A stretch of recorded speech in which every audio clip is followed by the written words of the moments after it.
Namaskar, sir. Namaskar, Dr. Bipin. Good afternoon. Good afternoon. Thank you so much for coming and joining us.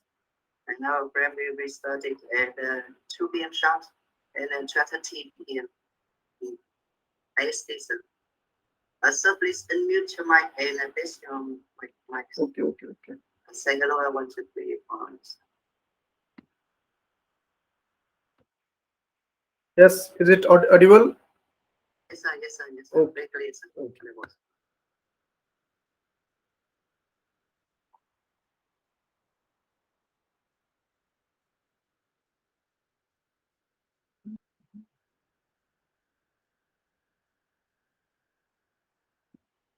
Now 1:55.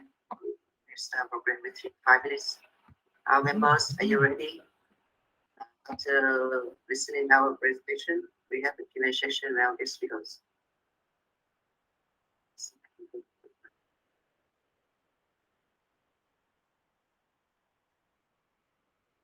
Okay, I think presentation is also.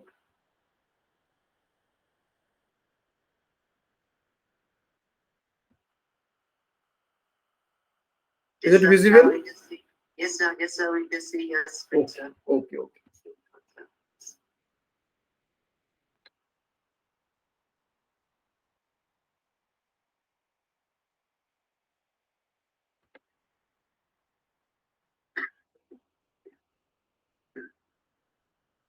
Now, our moderator, Trân Thiện, opening remark, one and Both hands đồng hành. Are you ready? Three of you say. Okay, Chân Thiện, we test your mic. No. Clear. Okay.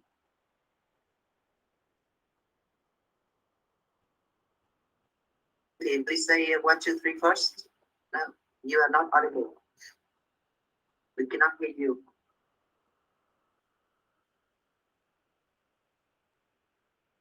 No.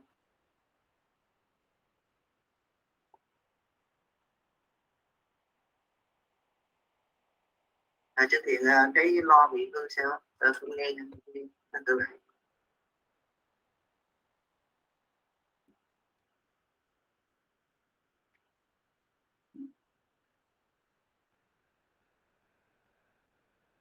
Không rõ rồi, không rõ.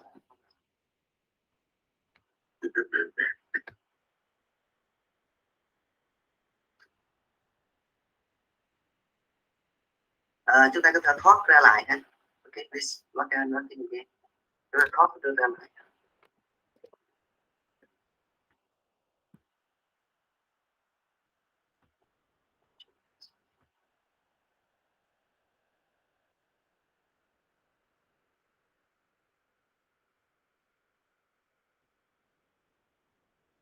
When we speech, Quảng Tánh.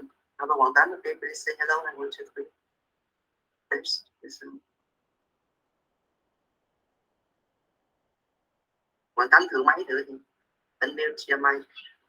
Yeah. Okay, good. How about Đọc Thành? My brother Đọc Thành.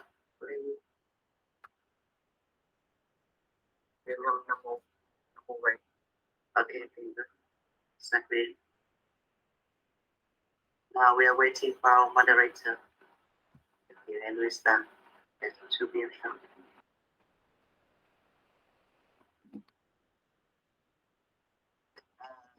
Mà ai cái Zoom này nếu mà ai vô đây trước đó, thì nó sẽ hiện lên màn trái trước ha.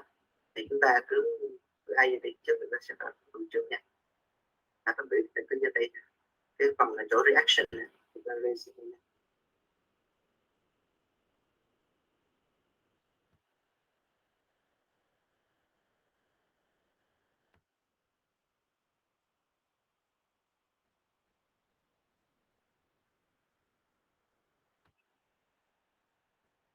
Thân thiện.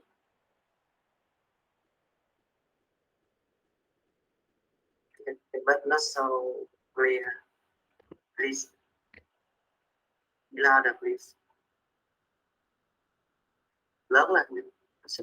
Most of you are from that school only. Yes, yes, sir. They're from Buddhist school. Buddhist school. Studies. Yes. Yes, Central Vietnam. Right, Chân Thiện, ready? So my sister Chân Thiện, are you ready? Now 2 p.m. and 12:30 p.m. sharp in India. Now I would like to invite our moderator Chân Thiện to start our section today. Chân Thiện.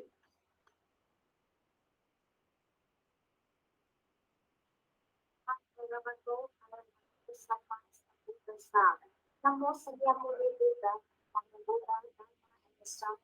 respecting Mashallah, respecting Dr. Bipin, my brother and sister, we are participating in unity Ramayana's work.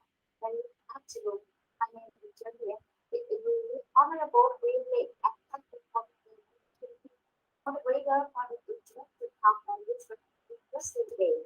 So, before starting our meeting and dialogue, I would like to invite all of us to come together to recite the Buddha's name for two times in foreign language. May I request Venerable Long Dog to raise the point first. Venerable, please. Namo Tassa Bhagavato Arahato Samma Sambuddhassa. Namo Tassa Bhagavato Arahato Samma Sambuddhassa. Namo Tassa Bhagavato Arahato Sama Sambuddhasam.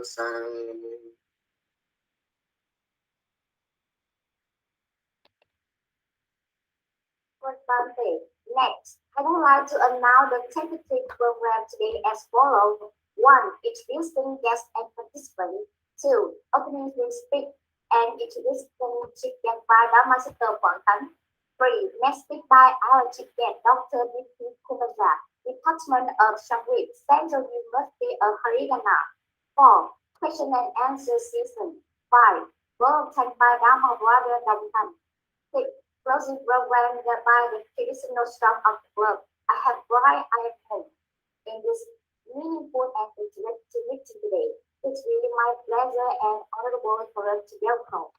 1. Dr. Bipin, Department of Sanskrit, Central University of Haryana. 2. Venerable Dr. Pipin, founder and president of Hindu Dhamma Club Vietnam. 3. All Dhamma brother and sister and member of club on entering. Once again, warmly welcome you on to the little meeting today. To understand our meeting Dhamma's club as well as the biology of our guest speaker today. Now I would like to invite Dhamma's Quảng for opening remark and introducing our two guests. So please over the mic to you, Sister.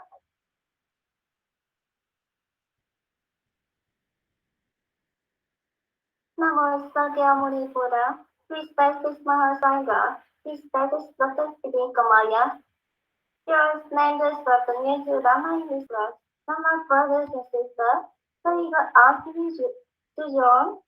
First of all, I would like to take this opportunity to welcome Dr. Sri Kamaya. Because my first Sanskrit, Central University of Haryana, throughout with the Dhamma English Club, the School of Buddhist Study, Vietnam. Thank you so much, Venerable, for your kind expression of our invitations at the guest speaker today. Let me take a few minutes to give you own brief introduction of the School of Buddhist Studies and with the Dhamma English Club. At least now, when the School of Buddhist Studies course of a small school in the sort of Buddhist study in Vietnam. We spent the last number of months to read Vietnam Buddhist University in Ho Chi Minh City, Huế and Hanoi Council. Our experience are usually as short. Theories such as entrance is time for graduate programs in the university for the basement of uses of English. With the Dhamma English Club were powered by when Dr. Katanda in school of Buddhist studies of London moving in 2020 with participations of more than 200 maintenance. We are still learning Dhamma English, the former Buddhist English Club. They give you English as a medium to understand the Buddha teachings, allows the improvement of four necessary skills of reading, speaking, listening, and writing for our members. It will be a strong foundation and valuable present for them to study abroad in future. It's the basis for us members of the club to have a good strength to learn Dharma through English and to understand and listen to the forms of Dharma. We will have good advisors to prominent speakers, scholars, teachers, and professors in the field of Buddhist studies from different countries in different Buddhist traditions, Laos, Cambodia, Myanmar, Thailand, Sri Lanka, India, for Theravada tradition, Vietnam, China, Japan, and Korea for Mahayana Buddhism, and Mongolia, Bhutan, Tibet for Varsha Buddhist tradition. Today, our 26th dialogue with Dr. Bipin, Department of Sanskrit Center, University of Arizona. In 2022, in the series of weekly international meetings in the Winter Dharma Club in the School of Buddhist Study, Vietnam. It's a free. Please, Dr. Bipin Kumaja has accepted our invitations and a guest speaker to have a talk with over 200 members of the club on the content of Buddhist standards to understand the Indian intellectual tradition. Once again, thank you for joining us and welcome, sir.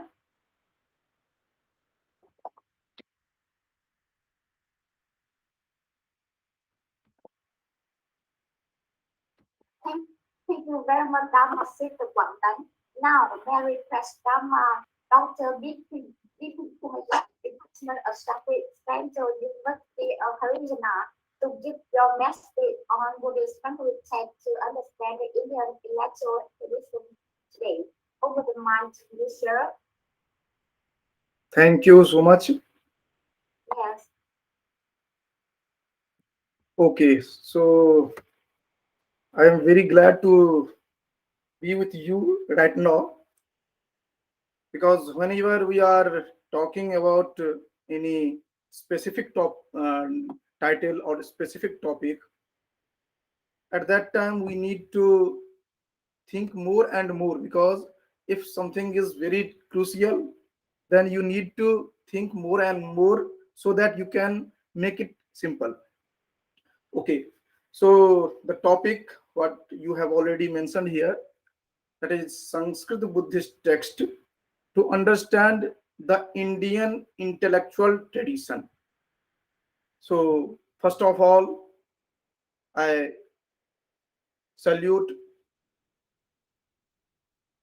the Bharat Mataram, Vande Bharat Mataram, and as our tradition, I just try to salute the specific supreme power so that we can be blessed by them. So, Vapo Pradurбhavaदनुमितमिदं जन्मनि पुरारेण क्वापि क्वचिदपि भवन्तं प्रणतवान् नमन्मुक्तः सम्प्रत्यहमतनुरग्रेप्यनतिभा महेशक्षन्तव्यं तदिदमपराधद्वयमिति. In this invocation, as you can see the translation given here, we are just bowing our head towards the Almighty by saying this. I have never bow down in front of you, neither I will do the same thing in future. That is only two offense. I am just trying to say that you just forgive me for all these two offense. And why I have chosen such type of invocation, I will narrate later on. First of all, I see in this gathering, I have seen there are so many students from Nalanda and other institutions. They are joined here. But first of all, I am thankful for Bipin School of Buddhist Studies, Vietnam, the gurus who are there and who is giving the education for those monks and nuns, and not only gurus but monks and nuns, the technical team and other helpful who has arranged such event. I am thankful for those people. Now I am just slowly I am just moving towards the topic, because that is the main thing. Previously I have just chanted one slok, and that is just to express what I am going to explain. That was not only Mangalacharan, or that is not invocation. That is connected with our the content of this talk. Normally in Indian tradition, you will find the Mangalacharan or invocation, which is almost in three types. When you are saluting the Almighty, or you are praising the king or someone else, or when you are expressing the content of that particular text, or particular that particular event or talk, whatever. So in this invocation, you have seen that we are talking about the different janma, different bhava chakra. You can correlate it with pratit samutpadi. Now we are coming towards the content, what we will elaborate here. First of all, I will express my view on the technical terms which I have used in the title, why I have taken such type of title. And the next point will be the steps of learning. Steps of learning of Buddhist Sanskrit Buddhist text to understand Indian intellectual tradition. The next point will be technique of learning. Steps of learning, that is quite different. A technique of learning, if you are not understanding the technique of learning, then it will be very problematic to learn something. Specifically when you are learning the concept of Buddhism, which is written in Sanskrit text, that is very difficult. It is not so easy. Even you are able to uh, understand through the translated texts, but that is quite different thing. So I am just trying to uh, point out those specific topics.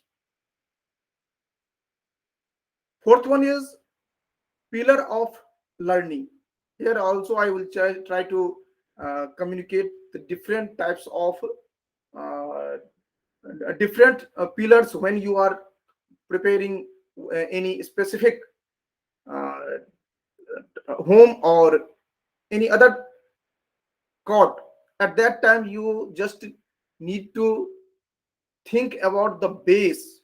So we will talk about the base of learning, and the different two points will be most debatable points while you are talking about Buddhism or Indian intellectual tradition. At the end of this talk, I will just try to give some examples from different Sanskrit Buddhist texts, and I will try to compare with the different disciplines. So this will be the main focal area of lecture. As it is the talk, so it will not be one way, but I will try to talk with you also. So first of all, we are just trying to know about the Sanskrit Buddhist text and Indian intellectual tradition. So whenever you are saying Sanskrit Buddhist text, we are just trying to understand that it is just concerned with Mahayana Buddhism, but it is not only concerned with Mahayana Buddhist text, but you will see in Theravada, the Theravadin texts also concerned with, they have translated or in any other manner, you will find it in Sanskrit also. So whenever you are talking about Sanskrit Buddhist text, don't forget that it is not only concerned with Mahayana, but also with Hinayan or Theravadin text also. Now, the second one, that is Indian intellectual tradition. The next query will be what is Indian intellectual tradition and why I have taken such type of topics. So you will be able to understand when I will try to clear Indian intellectual tradition. I am not taking your questions right now. If you need to ask something, I will take at the end of this talk, or you can unmute your mic. You can ask. Okay. Otherwise, it will be interrupted during the lecture. Okay. So, Indian intellectual tradition. What does it mean by? First of all, we need to understand this one. And second one, to why it is needed, why you wish to understand about the Indian intellectual tradition, because you are just reading some Buddhist text. So why you are here to learn about Indian intellectual tradition? Okay, so all these things we will just try to uh, mention here, so that you will understand step by step whatever I am just trying to convey. You can understand step by step. Regarding Buddhist literature, you know very well, Tripitakas or Nikaya or Ang, all these texts you know very well. So I am not going to give the detail regarding this one. And in the same way, you can see different texts which has been divided in 1 minute. It is hanging, I think.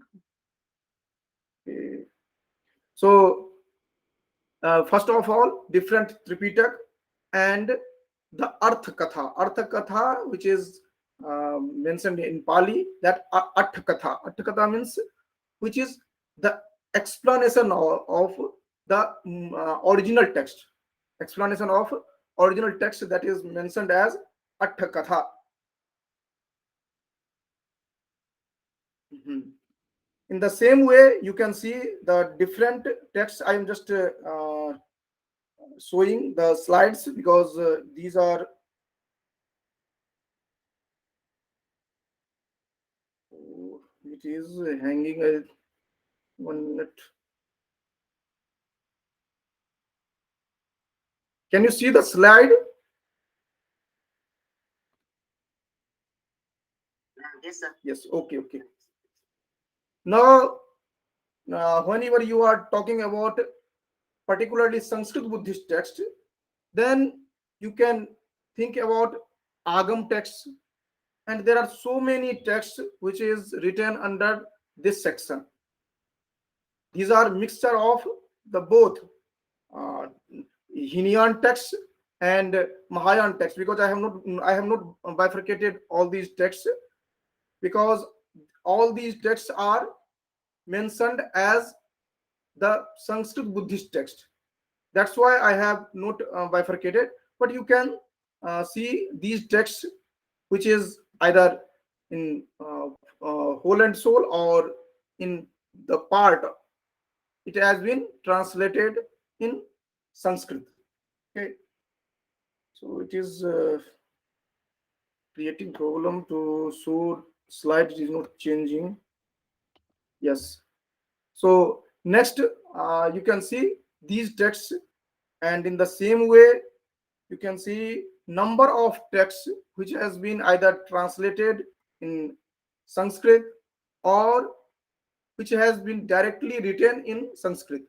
So either you are talking about translated texts, or you are talking about the directly written in Sanskrit text. For example, if you are talking about Dhammapad, that text has been translated in Sanskrit, and when you are chanting that text, it will be quite similar, even because the prosodical rules are the same.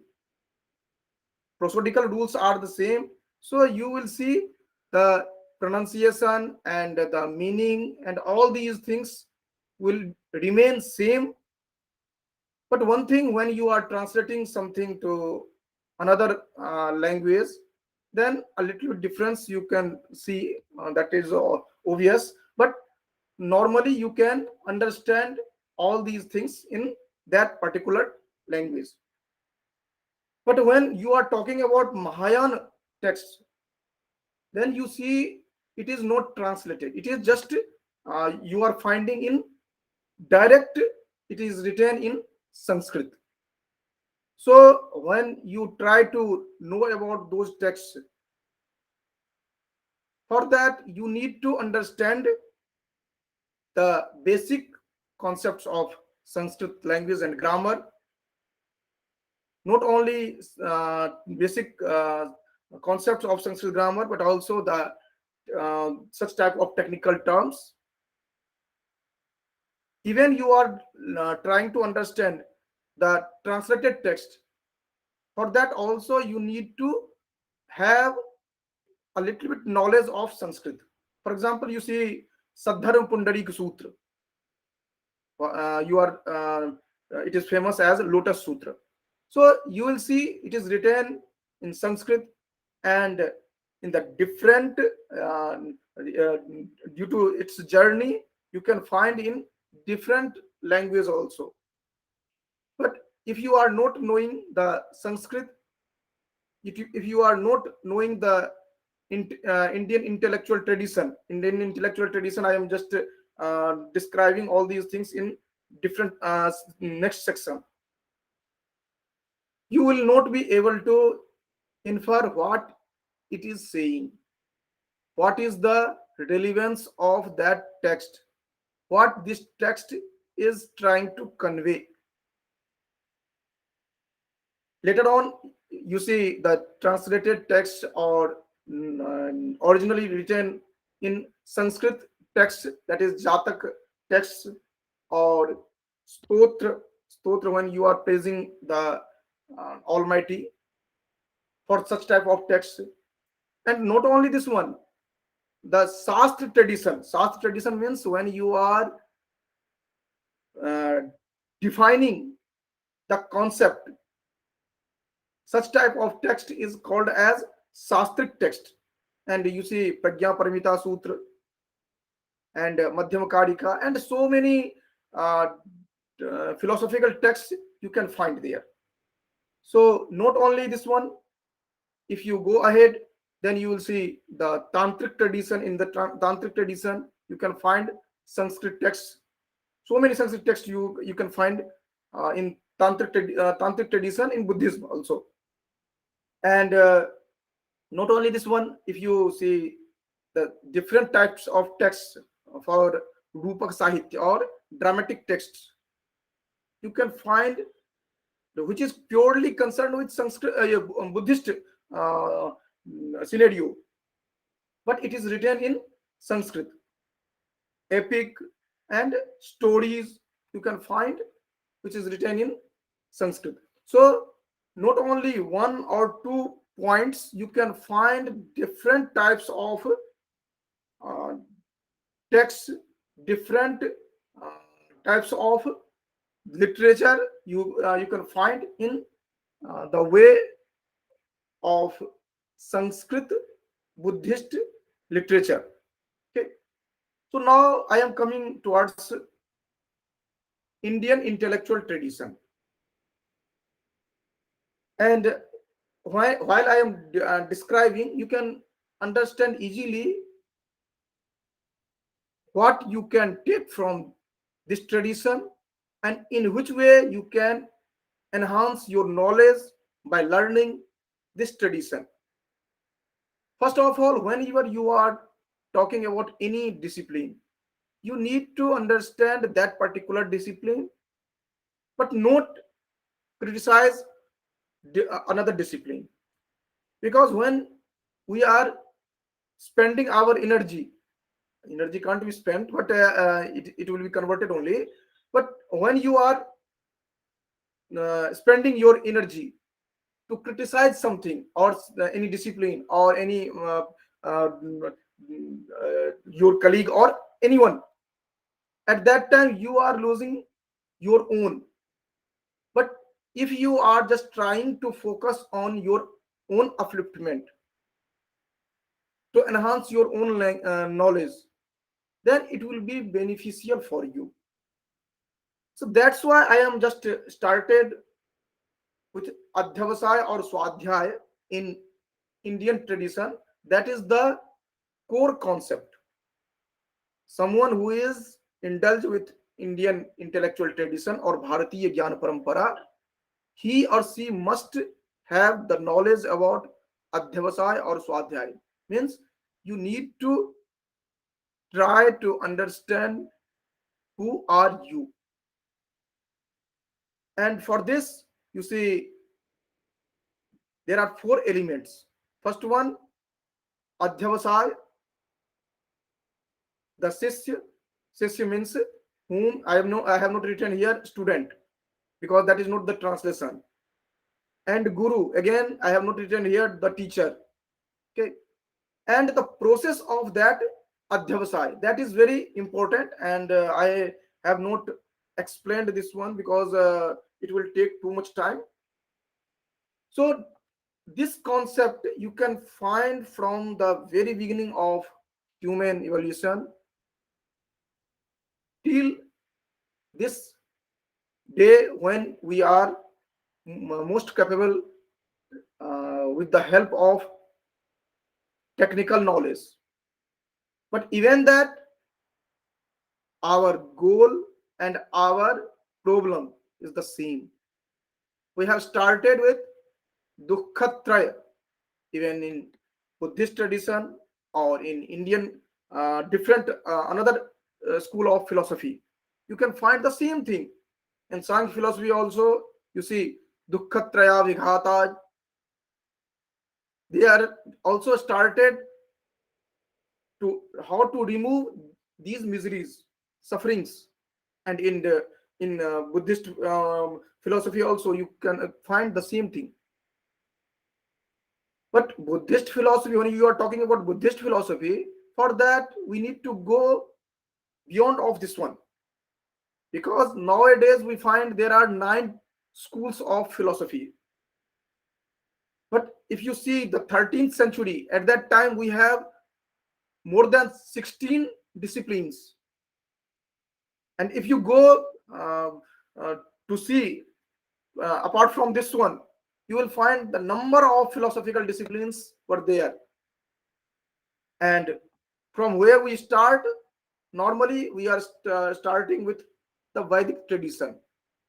Whenever we are talking about Vedic tradition, there are something which are coming in our mind, that Buddhist tradition is quite opposite to Vedic tradition, or Vedic tradition is quite opposite. But that is not the actual thing. When you will see, it will both are helping each other. So how it is both are helping, we will discuss later on. So right now I am trying to say about Indian intellectual tradition, Vedic and Laukic tradition. Vedic tradition and classical tradition, both are counted as Indian intellectual tradition.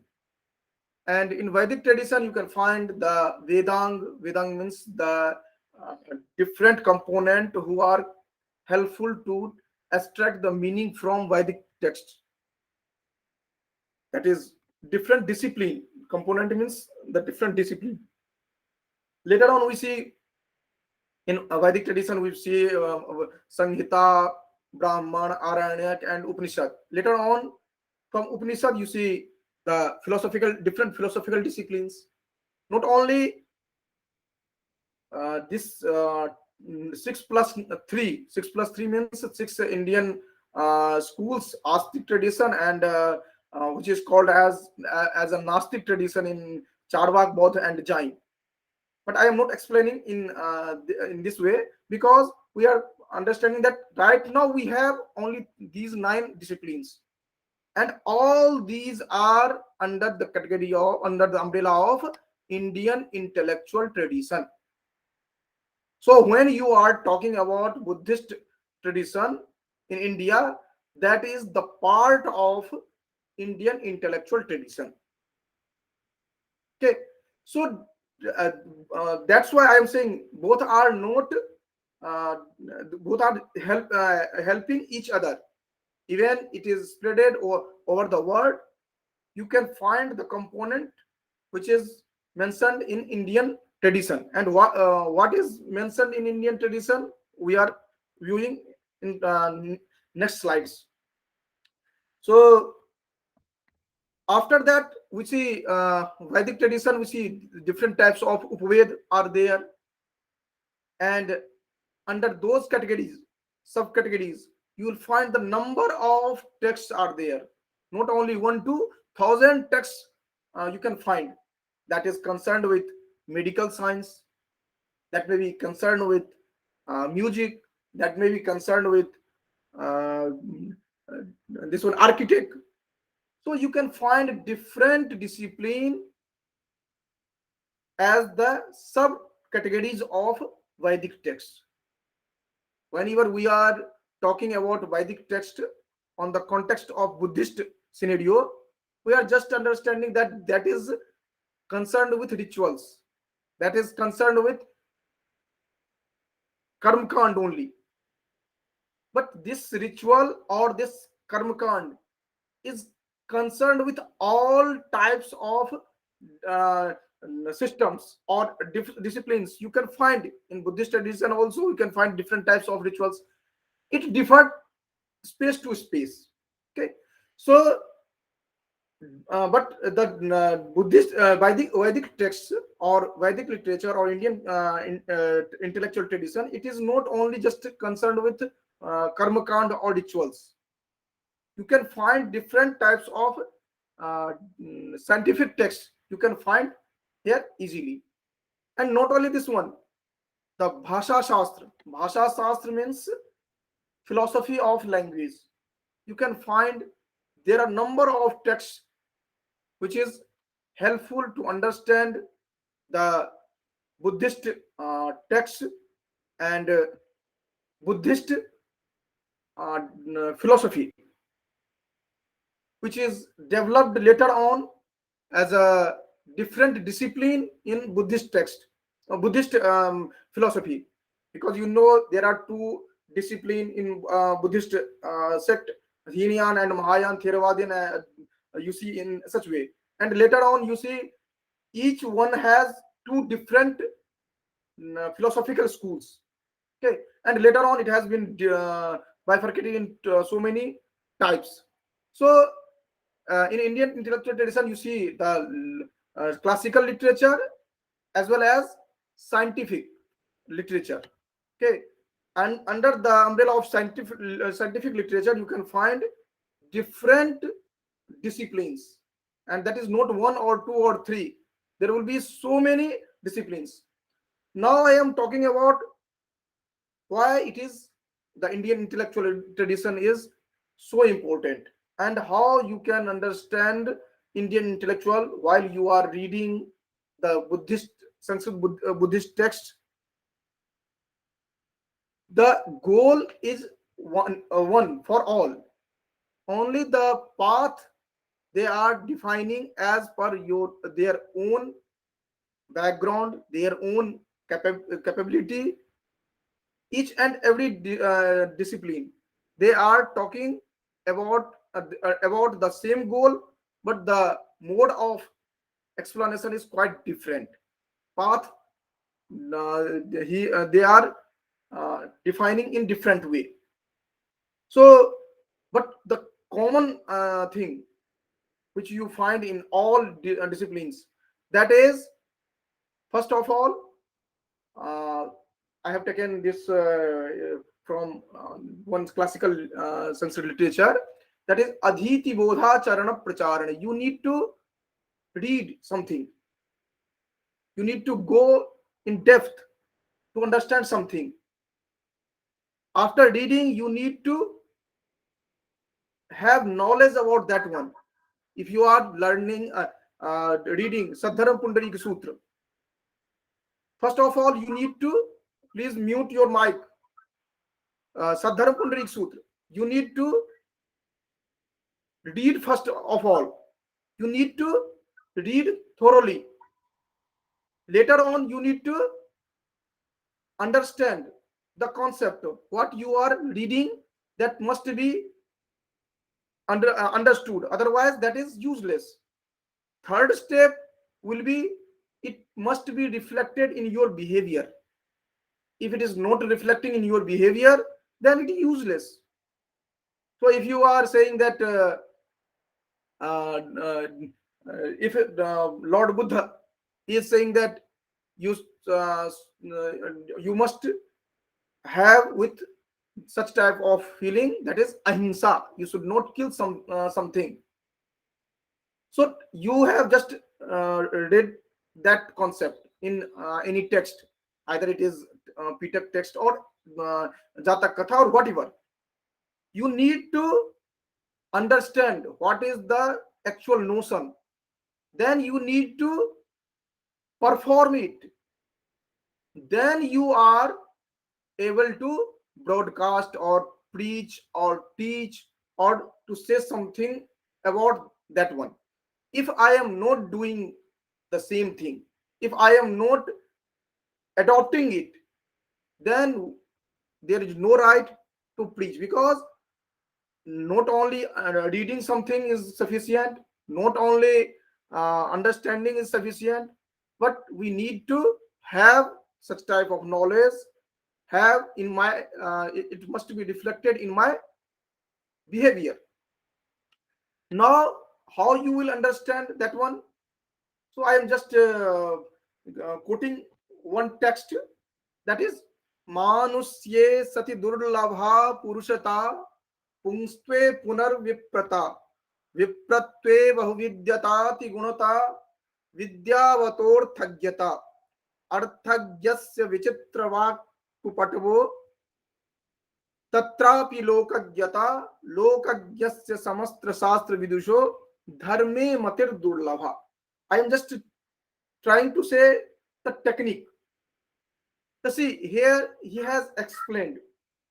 You are reading such type of text, and he is saying everything you can gain, but what is your own duty, that must be you can keep it as the most priority. You keep it as the most important aspect. Everything is okay, but if you are knowing everything, you are capable to understand meaning and all these things.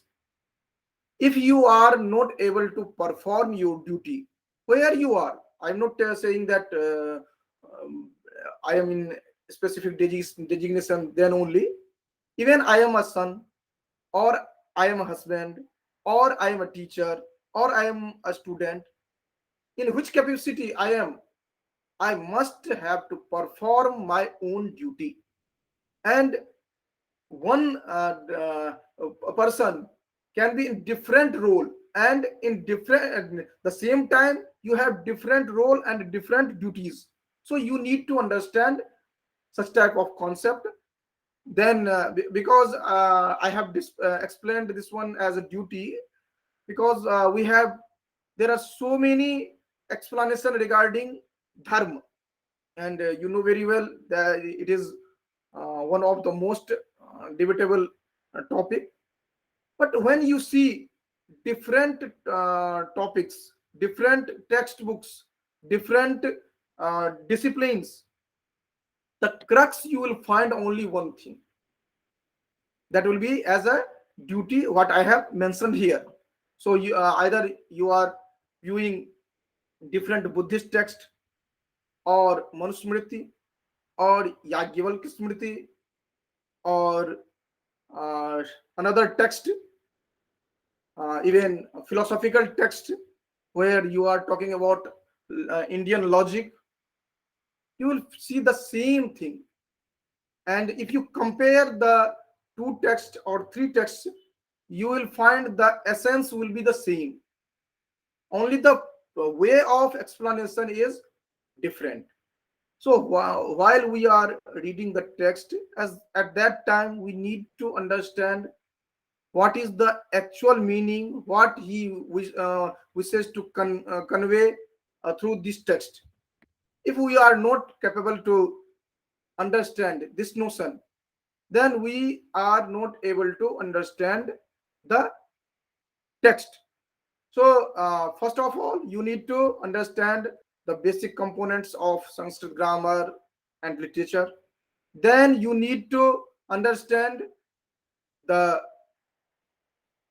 how to analyze the text, because other if you are not able to analyze, then you are just trying to criticize that he is saying this thing and he is saying this thing, both are contradictory. These are not contradictory. You need to understand in such way. Okay. And after that, I have quoted here Indian logical Indian definition of dharma from Indian the text of Indian logic, that is called as Tark Sangraha, and in Tark Bhasa also, but I have quoted from Tark Sangraha. So you can see that whenever you are explaining the text, whenever you are trying to understand the text, at that time you need to analyze, then only you will be able to understand. You will be able to compare, and you will find that there is no dispute at all. The dispute, only we are just creating the dispute. The essence never allows to dispute on any topic. We need to understand the context. We need to understand the scenario where it has been mentioned, because whenever we are talking, we need to understand desha, kal, and patra, space, time, and who is describing.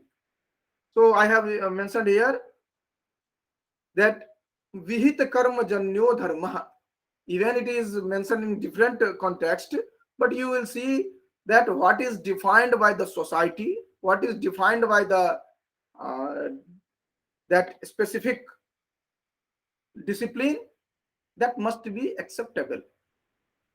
Now we are viewing in which way we can learn. There are three steps. First, Shravan, Manan, and Nididhyasan.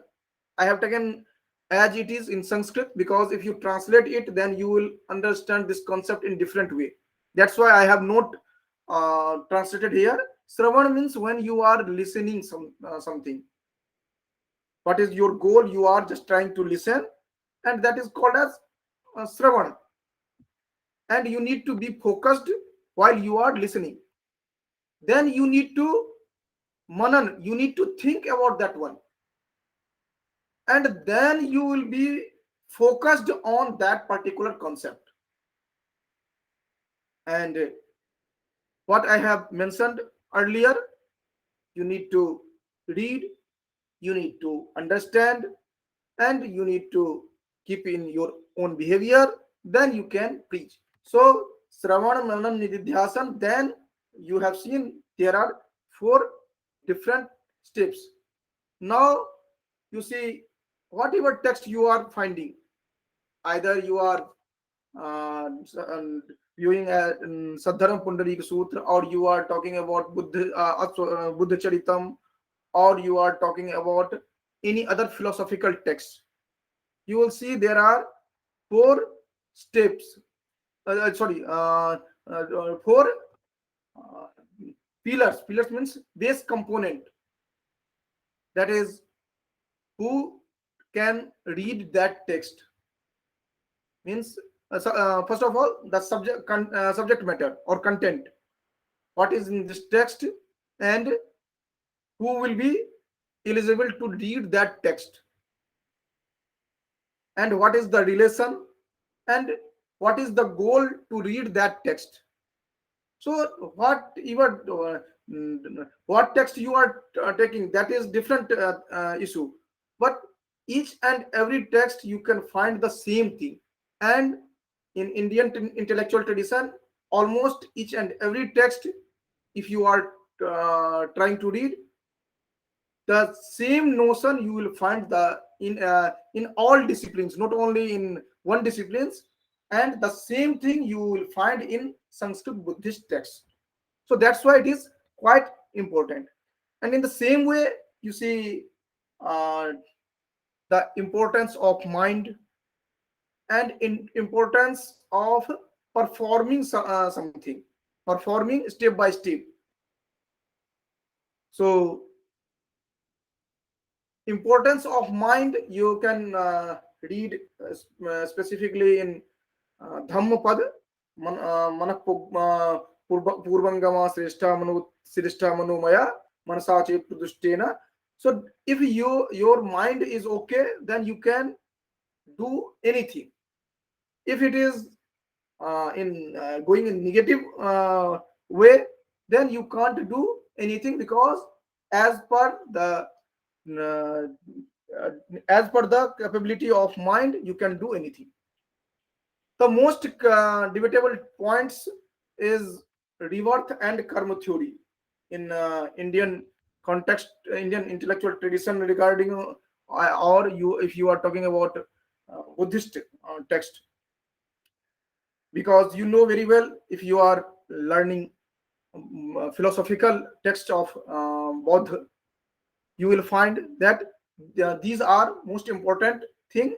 And here I have mentioned the structure of text, that will be in Karika or Sutra, and the Chand, that is Chand or prosodical rules, that is again the most important part of all those texts, specifically which is written in poetry form, which is written in prose form. For that, it is not important, but for poetry form, the prosodical rules, that is very important, crucial to all Sanskrit Buddhist text. Even you are trying to learn um, Dhammapad, or you are trying to know about Buddha Charitam or Sariputra Prakarana or whatever text, or here Madhyama Karika.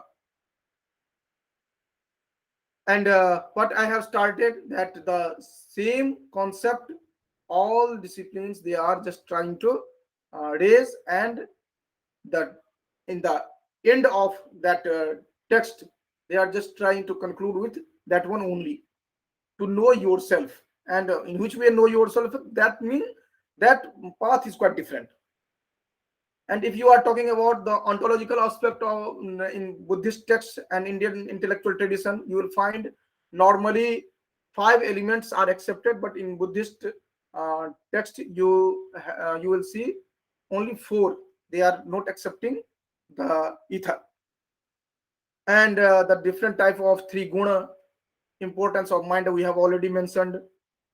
And upaya, you will see the upaya kausal parvat, where you can find the different types of upaya have been mentioned, and the term is taken as it is in Sanskrit, upaya. And the same thing you will find in Patanjali Yoga Darsana also, upaya, and Sadharam Pundarik Sutra also. So that is what I wish to communicate, that if you are trying to understand one text, you the core concept, core formation will be the same for all Indian text which is concerned with Indian intellectual tradition. Either it is written for philosophical discipline, or it is written for music, or it is written for architect, or it is written for archery,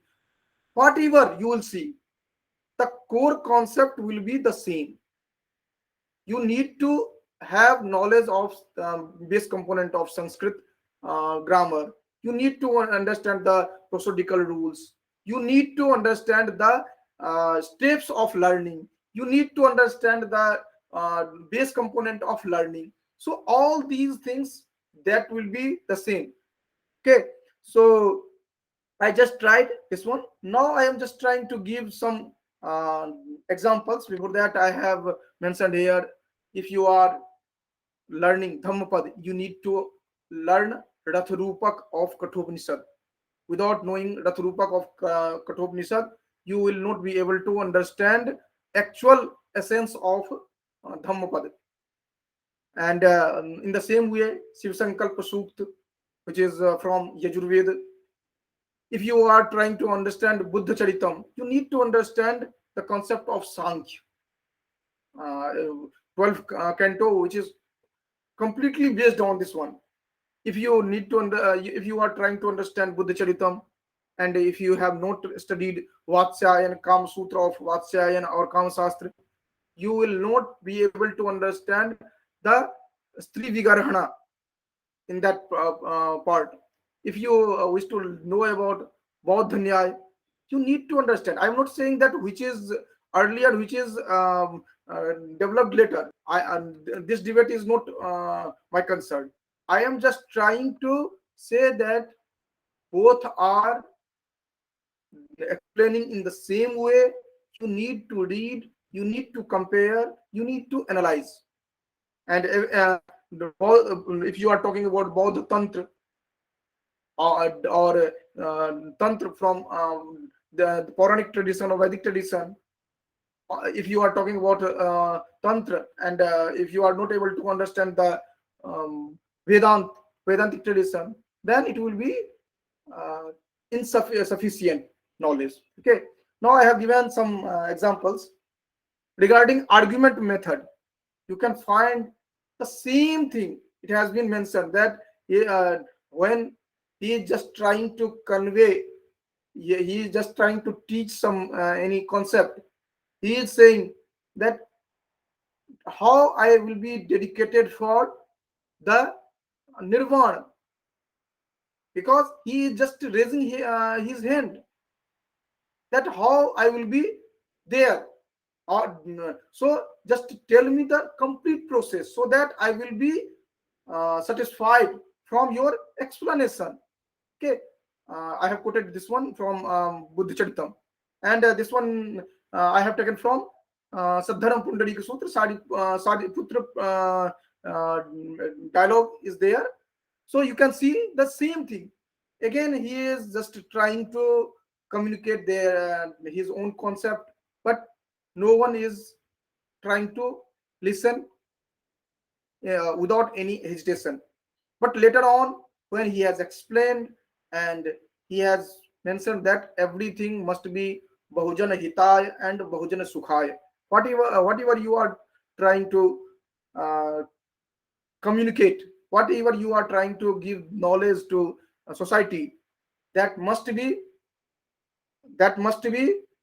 Yes, I am concluding. Then I will take your question at 55. Okay. So this one will be for Bahujan Hitai and Bahujan Sukhai.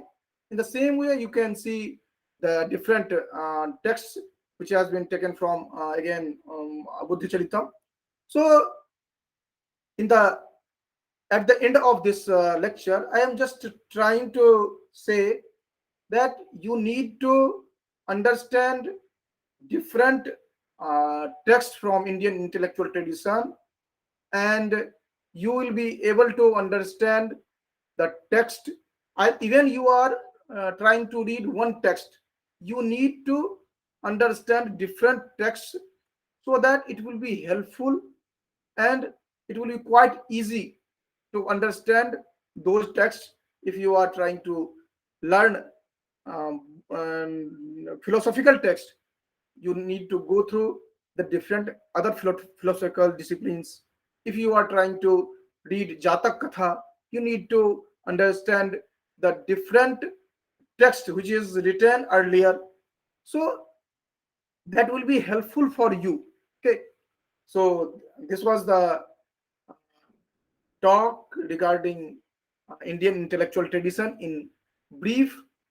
Okay, because one topic can, one point, one slide can be explained in different way, but I tried to summarize it within 55 minutes. Now it is your turn. Now you can ask if you have any doubt, any question. Thank you.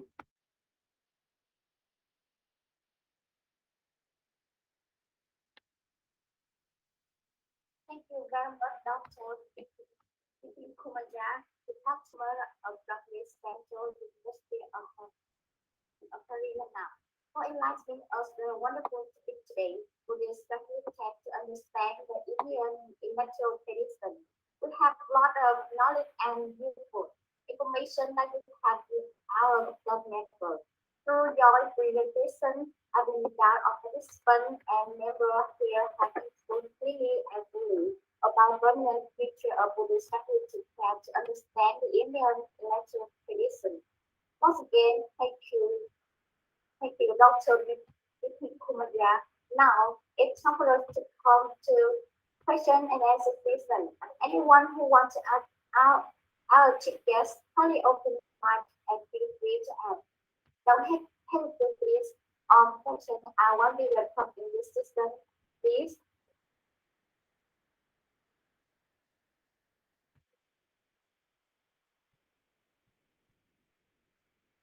You can ask if you have any question, any doubt, because I see there are so many students from my previous institution who are attending here. They must have some questions, but normally, as I felt that you are hesitating to ask question. If you are not able to ask questions, then how someone will satisfy you by the giving his own input? So just try to ask and try to remove your hesitation. Okay, that is also the part of learning.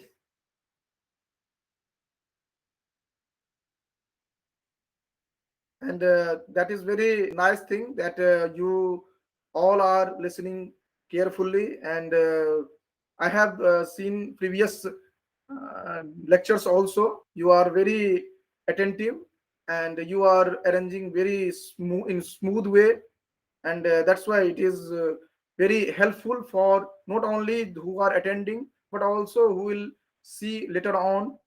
That will be very useful, and I hope you will be benefited by this lecture. It should not be just only the lecture, okay, because it was the talk and I just wished to talk with you, and it must be the two-way process.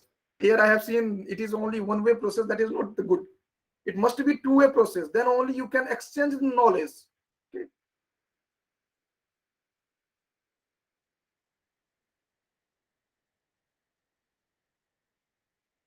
Yes, now welcome to the Q&A session. Today, our the guest speaker has very wonderful presentation, an excellent topic, because he has mentioned about the Buddhist Sanskrit text to understand the Indian intellectual tradition. So, our students, do you want to ask him?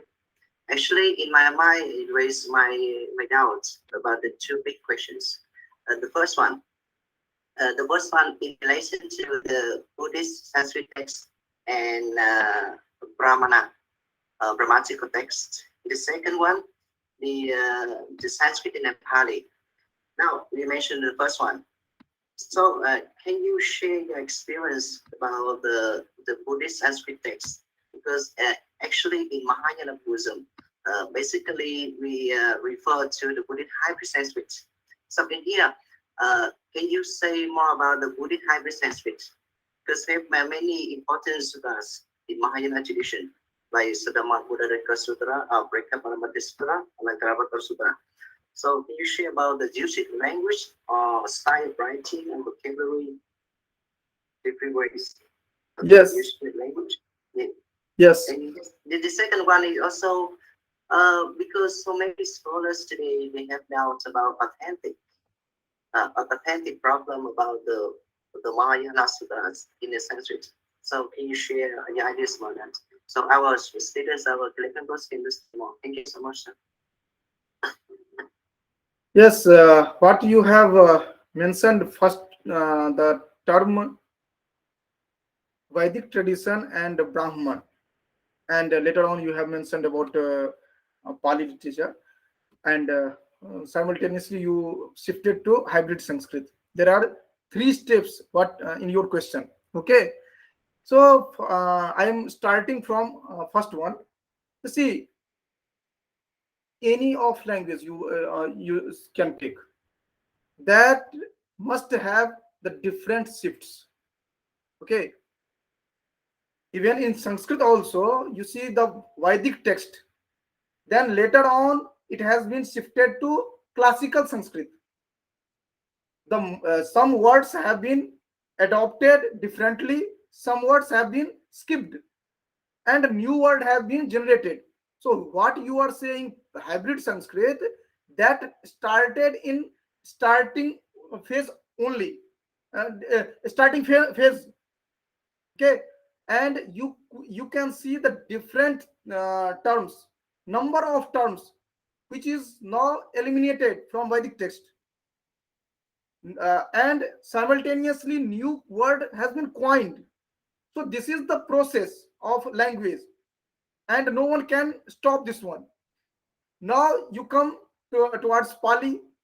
When you see the Sanskrit text, then Pali, Prakrit, and later on modern Indian languages, because you know the uh, place of Lord Buddha, the native people what they were using, that have been used in the preach.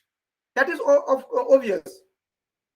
Suppose I am in India, I am in Delhi. If I will speak in my to explain any concept to local people, in which way I will explain? Here I have compulsory. I have one compulsory that I have to communicate in English only, because there is no gap. There must be no gap in communication. But if I am explaining, it means I have to understand the people, and that's why he is saying Bahujan Hitaya, Bahujan Sukhaya. If I am explaining in English, a limited people are being benefited. Okay, because who are knowing English, they are able to understand my words. But number of people who are not able to understand. In the same way, when he started preaching, not communicating the knowledge, later on when it has been written in the text, and once again the next shift, Pali to Sanskrit, and Pali to hybrid Sanskrit, because the scholars who came from Puranic tradition, Vedic tradition, and they have just tried to mix their own experience which he has gained earlier time. For example, Buddha Charitam, you see, that is the quite clear example of this shift. He was from Brahmanic tradition. Brahmanic tradition was the Vedic tradition, because when we are saying Brahmanic tradition, at that time we are just trying to understand that karma kand. That is not. I am saying Vedic tradition, and he started. He wrote Buddha Charitam, and you can see the all different types of inputs he has given in there. But now, if you are viewing Sadharam Pundarik Sutra like text, you will find the different term which is not in Sanskrit. You will see. We have limited time, that's why I have not shown. But you will see. Recently, I am just trying to arrange one workshop for 15 days again, where I will teach only Sanskrit text, and I will teach only this hybrid Sanskrit, and I will try to show where they have put the different term which is not which is not found in Sanskrit. You can't derive those terms from Sanskrit grammar. You need to take help from another grammar. Okay, so Sadharam Pundarik Sutra is very important text to understand hybrid Sanskrit. Okay, so that will be explained when I will teach that hybrid Sanskrit text from original Sanskrit grammar, with the original Sanskrit grammar or original Sanskrit text. At that time you can understand. But only one text you can find the shift of language, that is Sadharam Pundarik Sutra, you can this one Upay Kausal Parvat, you can find there only. If you are trying to find the shift of two different discipline, Vedic discipline and Buddhist, you can find this one, Buddha Charitam.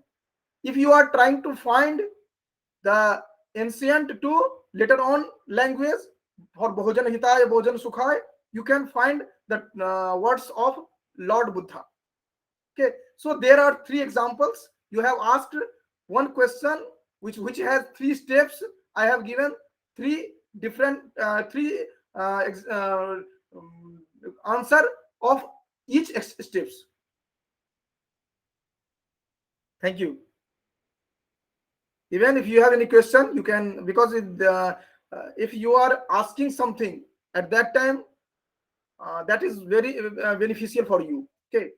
Yes. Yes, thank you. Thank you so much, sir. Thank you so much for wonderful answer, because you clarified the three basic development in Sanskrit language, Vedic Sanskrit, Classical Sanskrit, and Buddhist Sanskrit. Thank you so much, sir. Thank you. One Leon, you wish to ask something? Leon Juan. I invite that was spending on very much. Hello, sir. Hello.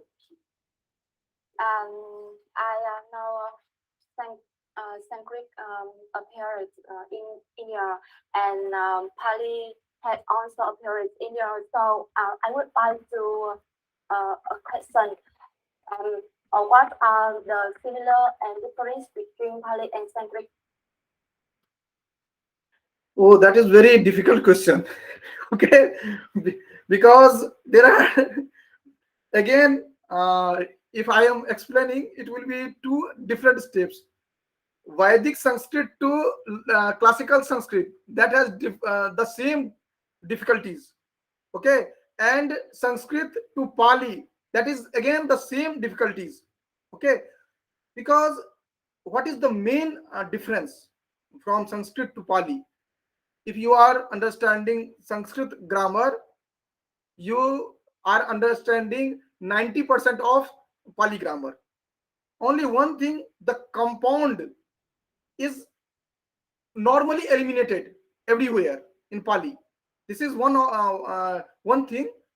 And another regarding the form of verb, form of noun, that has been slightly changed. Okay, in the same way, what we are viewing in Vedic Sanskrit grammar and classical Sanskrit grammar. Okay, so in the Vedic Sanskrit grammar, we are saying Rame bhi. Okay, and in Sanskrit, it is quite different. In the same way, if you are using the term which is with compound, then you are just simplifying it, and it is due to local effect. If you will come and who is in Nalanda, he or she can identify this difference through the help of local people, because normally you are talking in English, but when you go to nearby people, then in villages, you can identify this shift easily. Then at that time, no need to explain. So you are welcome to come India, and you can enjoy this one.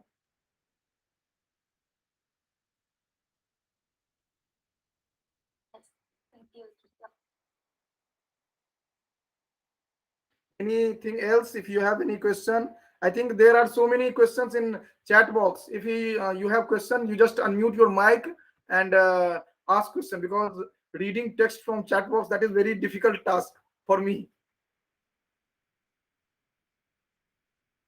And I have shared my email ID. If you have still any question, if you are not satisfied with my question, if you have any doubt in my lecture, you can replay the video and just stop, pause that video and just note down the question, and you just send it to me, or you can send through the WhatsApp also. Okay, so yes, Bipin Kumar Jha, official ID @gmail.com or 8627938398. You have so many ideas. You can just share your idea or questions or anything else if you have any doubt, or if you are not finding the email ID or WhatsApp, just Google Dr. Bipin Kumar Jha. You will find in the first page. Okay. So anything else? If you have any question, yes, you have very nicely mentioned here: Vedic Sanskrit, classical, Buddhist, and hybrid Sanskrit. Yes, and there are so many terms, keywords you have been mentioned here, and I have mentioned all these things in my PhD from IT Bombay. I have mentioned which type of terms have been eliminated, which types of terms have been included, which types of term has been different meanings, which terms have eliminated their one meaning and adopted different meaning. So I have mentioned all these things. Okay, so you can go ahead to for regarding this one, and you can ask. Yes, another one who is trying to ask a question.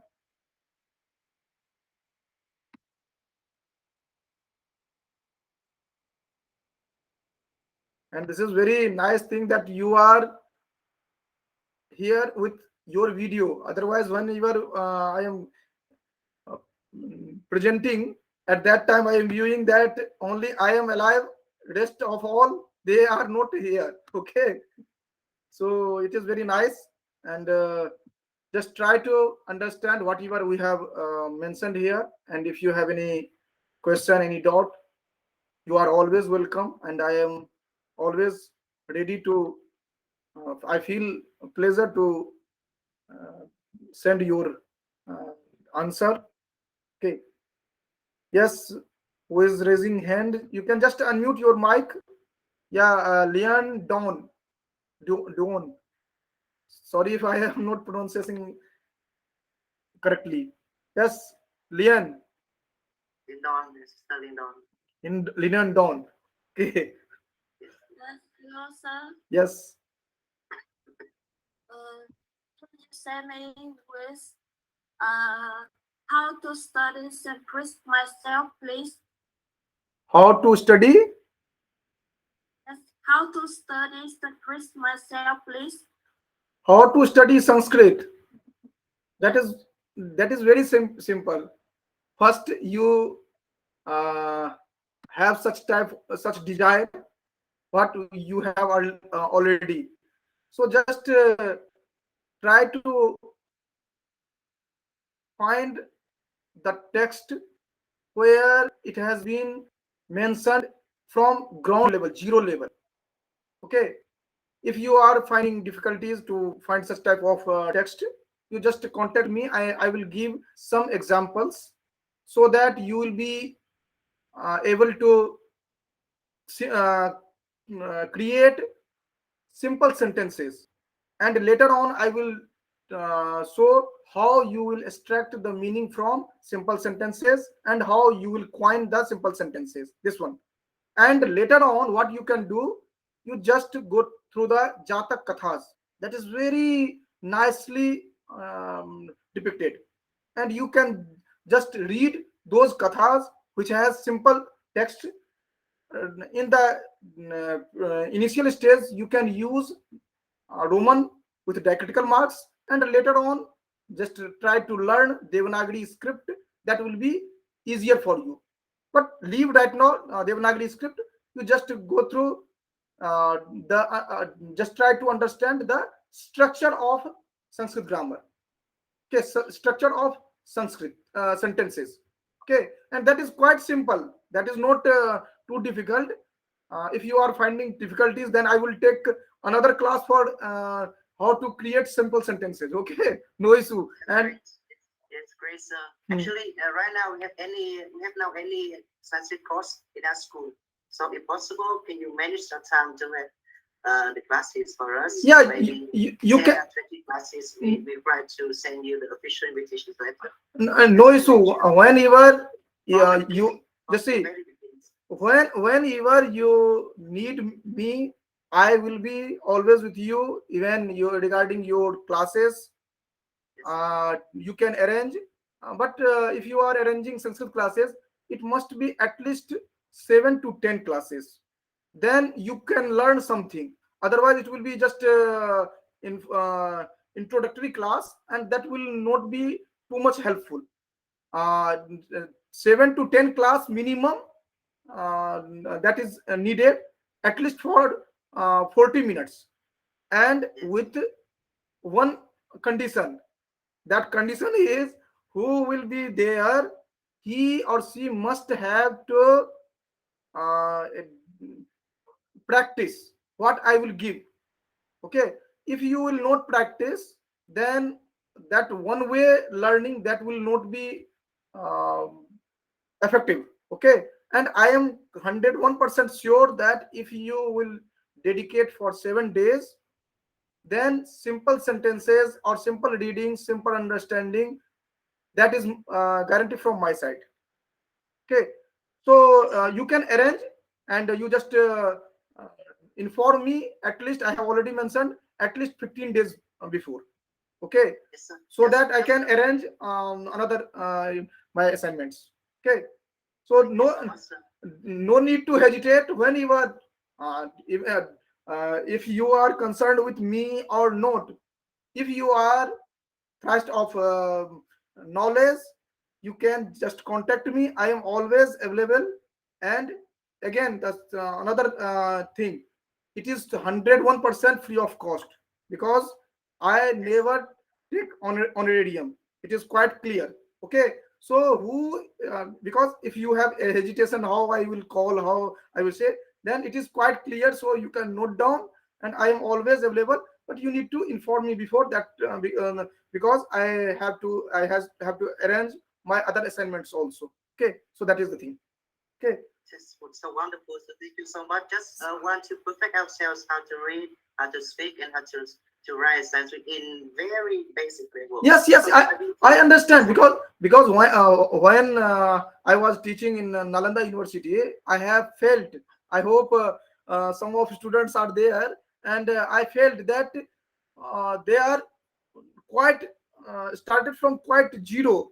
Even he or she is not able to understand aham, tvam, but slowly they are gradually they have uh, able to read at least, or create their own introduction at least. Okay, so that is very easy, that is not quite difficult. Okay, now, Kwang, you are reading without unmuting your mic. Just unmute your mic, then ask. Kwang, unmute your mic. I am not able to listen you. Thank you very much. I invite Dharma Sister Bipin. Open your mic. Good afternoon, Doctor. Yes, Can you hear me? yes, yes, I am able to hear. I want to ask you what's the difference between Sanskrit and Pali for the Buddhism, and which the language is the most popular? Can you say the story? Please pardon me. Please repeat your question. What I could understand. What is different from difference between Sanskrit and Pali, and another thing what you have mentioned. Yeah, between Pali and Sanskrit. Um, uh, the language is the most popular in the Thai Buddhism. Okay, I have. I think I have mentioned this question. Just see. First of all, you see Vedic Sanskrit, and later on you see classical Sanskrit. Then you find Pali, Prakrit, and then later on modern uh, Indian languages. Okay, this is the sequence. But you can't say that one time only one language is there. Okay, because it is ongoing process. And if you are saying quite difference, For that, you can say Sanskrit was Sanskrit was and is quite purified language, but in Pali we have some liberation, liberty to adopt, to spell, to say as per your own. Okay, and that was used in local area also. So that is the main difference. But when you are talking in the point of view of grammar, then you need to understand that it is more than 80% it is similar. Only you will find the sanyukta compound term that is quite different, regarding sandhi or samas or compound or karak. The both are almost the same. Okay, so if you once you will learn Sanskrit, then you will be able to understand Pali grammar easily. Okay, and another thing, you have just pointed out, I need to clear. Sanskrit has strict rules. The most important thing you need to keep in mind: Sanskrit has strict rules. You have to follow that rules. You can't skip that rule. That's why it appears as it is difficult, but it is not difficult. Okay, but it appears that it is difficult. Suppose you have I am here and I am saying that if you are trying to learn Sanskrit, you have to practice. Okay, so in the starting time, you are understanding how strict this teacher is. But slowly, when you are gradually you are learning this one, then you will understand, oh, what he was saying, that we have to follow the rules. He is not strict, he is just trying to uh, make learn this language. Okay, so that is the thing. So this is strict rules. Yes, I will do the same. Yes, you are also there. I understand. Anh Mai, cảm ơn thầy Bảo. Open your mic. Hi, sir. Yes. Can you help me? Yes, yes, I hear you. Sing when this Sanskrit is it? Sorry. Sing when this Sanskrit is it? Oh, you are asking the timing. Yes, yes, yes. Oh, that is a very difficult question, and it is almost you will not find the answer. Just see, the your first text that is accepted as Rigved. Now, I'm not talking about only India; it is over the world. Okay, and it has two different notions. And again, it will be very large topic, so I am summarizing. One is, one group is accepting that it has not been written by any specific man or woman, and another group is saying that they are comparing on the ground of historical evidences. So if you are trying to know about that specific time, it means you are talking about uh, historical evidence. That will be quite different. If you will see the Indian tradition, that will be quite different, and the difference will be more than 10,000 years. Okay, so that's why it is very difficult to answer when it has been started, because there is no written evidence regarding this one.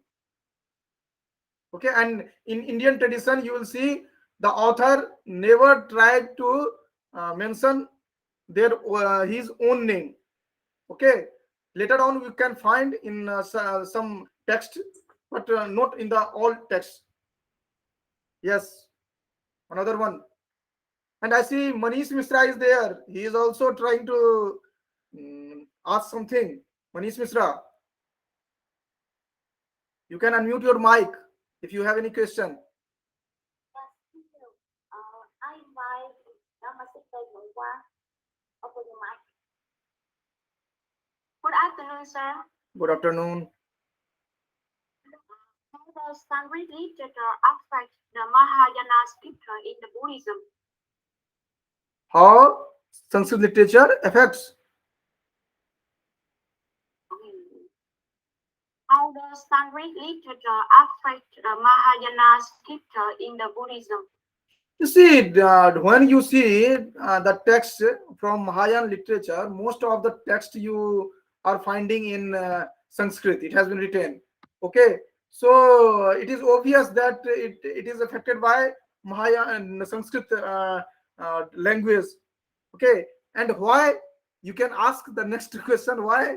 Because the author who has written those texts, they are belonging from the Sanatan tradition of India. Okay, most of all. And again, it is debatable. Some of them, they will say, no, no, no, he was separate Buddhist. But normally they are from Sanatan tradition. They came to Buddhist tradition. Yes, unmute, then ask. Okay. So this is the thing. So if I am from Sanatan tradition and I am coming from Buddhist tradition, coming from Buddhist tradition, then my presuppositions, my background, my family background, my social background, all these will be uh, affecting next text what I am writing. Okay, either it is philosophical text or it is moral text, moral studies text, or it is natak, a play, dramatic text, whatever you will write. Even you are from Vietnam, you will come to India and you will try to write a story that will be affected from your own state, your own tradition.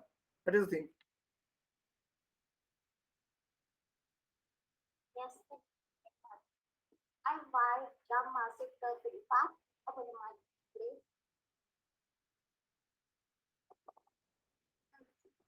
Good afternoon, sir. Good afternoon. Yes, I have a question for you. Could you tell me if we have Sanskrit text in Veda already, we have a stronger influence and how to influence to the intellectual tradition? Okay, your voice is echoing. What I could understand, you are just trying to know how Buddhist text is concerned, or it is helpful to understand Indian intellectual tradition. Is it, or something else? If it is, yes. If it is, then this is the question on my lecture. Okay, because I have completed my lecture and you are asking now that how it is uh, helpful to understand intellectual tradition. No issue, just listen. I have already mentioned that Indian intellectual tradition is one banyan tree. Okay, and Buddhist tradition in India is one of the branch of that tree. Okay, once you are able to understand Buddhist tradition, Buddhist Sanskrit text. Why I am saying Sanskrit text? Because another text which are written in Sanskrit, that's why I am saying Sanskrit text.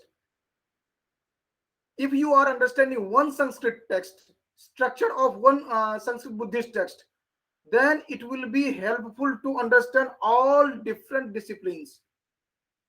Okay, in local language we have one proverb that ek hi sadhe sab sadhe. If you are understanding one thing, you will understand each and everything. Okay, because the structure is the same. Okay, is it clear? The next one.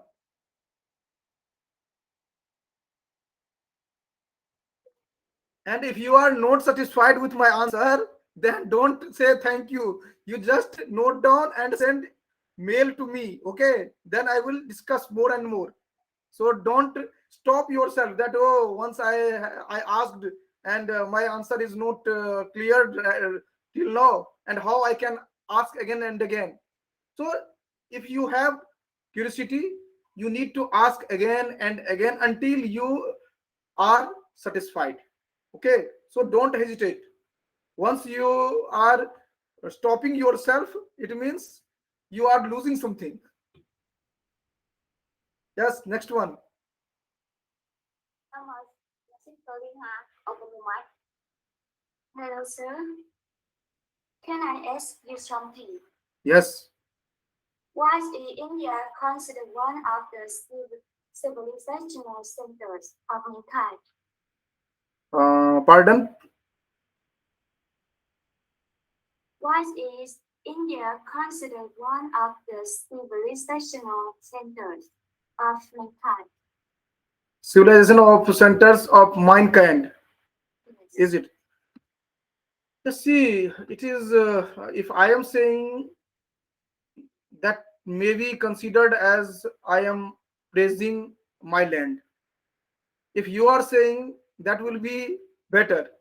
But even you have asked as a question, I am compelled to answer your question. You see, in India, you will find that we have freedom to express our view. The most important thing you can note down this one, that freedom, no whenever I am saying freedom, it doesn't mean that when India got freedom after that. It is from the earlier time we are free to express our own view. And another thing, we always care others, because our ancestors, they have framed the uh, Shastric tradition, framed the root in such way that it is in our sanskar. It is uh, it is our you can say that it has been already given by those ancestors, our ancestors, that whenever we are finding anyone who is in suffering, we need to cure their suffering. Anamika, please unmute. Take this one. Okay, this is the important thing. That's why it is called as the land of mankind. And it doesn't mean that another place that is not in the same way. But here you can find such type of different Mahapurush or great saints. For example, you can see Lord Buddha, Jain, you can see Ramakrishna Paramhans, Swami Vivekananda, and so many you can count the n numbers of that great saints you can find. And in epic also, in different texts also, you will find the same thing. If you see the great Sanskrit poet Kalidas, the great poet Kalidas, he has written one text. There are so many texts, but one text which I am mentioning, that is Raghuvans. It's just the story, but in that text, he is mentioning that he is just serving the cow, and one lion is coming and he is saying that you are the fool, that you are saying that just eat me but skip this cow. You are the king, you can do so many things, and you are helpful for society, and you are just saying that just eat me and leave this cow, because her daughter is awaiting for her. Such type of notion they have explained, and they he is saying ekat patram jagata prabhutvam navam vayakantamidam vapuscha alpasya hetor bahuhatumichan vichara mudha pratibhasimetvam. You are such foolish man that you are just leaving everything for one cow. That is not good. So such type of things which have been mentioned by the great saints and great poets, and that's why whenever you are coming, you are understanding that it is your own land. Okay, so now you can ask questions. Just see if you are exceeding your time, because you have only 1 hour, so don't see from my side, because I will be for 24 hours. You will ask and I will reply. Okay, so because I am enjoying in this one, so it is up to you what you are thinking. I can take questions, no issue at all. Yes, another one. Excuse me, sir. Your gesture is not audible right now. It's unmute your mic. It is unmute, I think. Can you hear me? No, sir. No, just to come, sir. No, not audible, sir. I am not audible.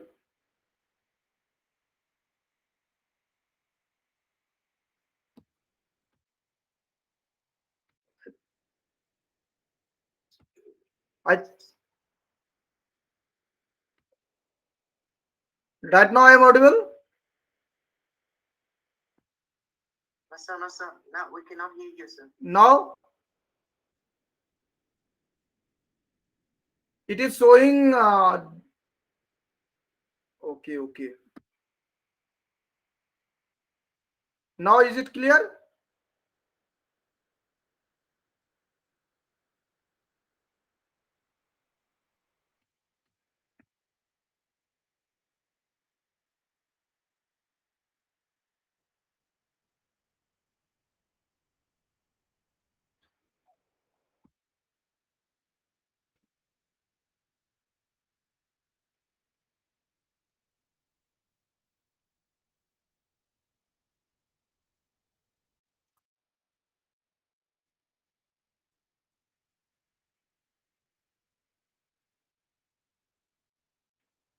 Can you hear me? Hello. Okay, please test your mic again, sir. Test the mic. Okay.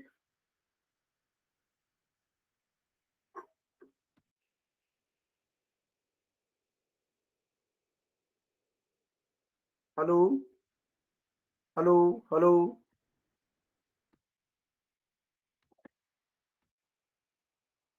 Hello. No, sir, not yes, sir. Yes, Hello. yes, yeah, okay now. Now it is okay. Yes, okay now. Okay. So actually, it's up to you. So now we have around 8 questions left.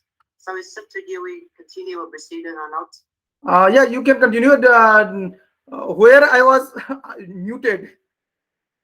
Okay. Now please continue, moderator Jackie. Right, our question.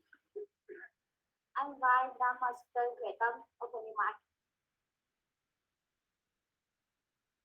Good afternoon, sir. I was saying 1 minute. I was saying that I am here for you for 24 into 7. Okay, you will ask, I will not stop at all. So it is up to you. If you are thinking that you should stop the session, it is up to you, because if the student is asking question, then I can't stop myself. Okay, so that is the thing. So now go ahead. Good afternoon, sir. Good afternoon. Yes. What do you think the Buddha wisdom with today's scientific wisdom? Pardon. What do you think the Buddha wisdom with today's scientific wisdom? I am not getting her question clearly. I think she is asking that in this scientific reason, how it is applicable, is it, or something else? Actually, she want to ask you about the wisdom of the Buddha and the modern scientific wisdom. Okay, wisdom of Buddha is she is trying to compare. She is trying to compare Buddha's teaching in this scientific age. Yes. Is it? Yeah, it is very Yes. it is very helpful nowadays, because or we can say that it is more helpful nowadays, because when we are with Suddha Antahkarana in previous time, at that time we have not such type of a problem, but nowadays we need to have ahimsa, satya, and all these things, and specifically non-violence and all these things. And you we can see in this worldwide scenario what is going on. For that, it is obvious, it is most crucial preachings of Lord Buddha. No one can deny this one. Even in technical age, we need to understand. Suppose if you are not understanding the teachings of Buddha, and you are just trying to go on practice regarding the developed medical science, where we have reached from at that point, the human existence is in suspicious stage. So for that, morality, regarding morality and all these, Buddha's teaching is really important. No one can deny it. Yes, next one. Yes, Thank you, sir. and Sister Bipin, open your mic. You.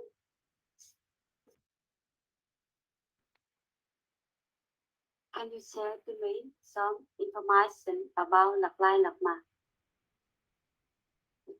Information about Dalai Lama. Yes, is it question? Is it a question, or Yes, sir. Yes, sir. Yes, sir. just see? I am not uh, familiar with all these tradition, because whatever I could understand when I was in Himachal. At that time, I have visited several times Dharmasala. You are well aware with Dharmasala. I have visited several times. Okay, and even when I was in Nalanda, I have visited Gaya several times. But I have no authority to say about uh, Honorable Dalai Lama, because I am not authorized this one. Okay, so you need to uh, understand. And if you have such curiosity, then I will just ask someone who is expert in this area, and then I will answer.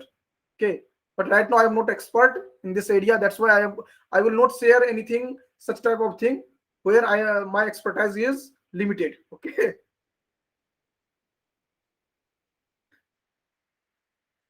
you. And Sister Bipin, open your mic.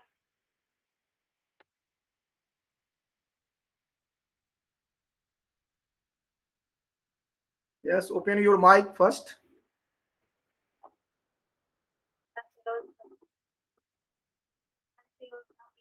Where is the cloud of form and found out I didn't get, please.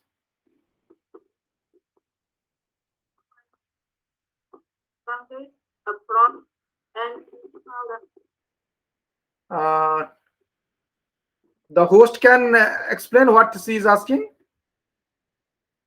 She replied to us where and when the Sanskrit is from, and who found the Sanskrit language. Who found Oh, the Sanskrit language? Who is the founder of oh, Sanskrit language? this Can compose Sanskrit first. yes, this question already someone has asked. I have answered that there are two concepts. One is apauruseya. No one has written this Rigvedic texts and all these texts, because all these texts are natural. When you see the Ved, that is saying the natural thing, like praising the air, praising the sun, praising the uh, this one water. So all these no one can deny it. Okay, so normally it is mentioned that no one has created these verses, that is these are natural. And when it has been started, normally it is accepted that it is from the very beginning of this universe. Because you see Nasdi Sukt, what I have mentioned in earlier time.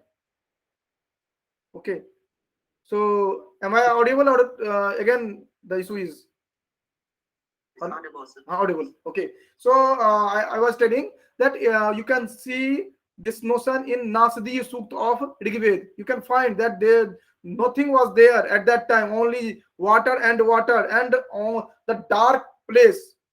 Okay, and later on uh, he desired to do this one, do create this universe.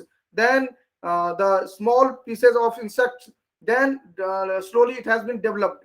So this is the concept. And not only in Indian, later on you would see in Greek philosophy, Thales, Anaximander, and Anaxagoras, it has been mentioned in same way. So first, the text Rigved is the text worldwide.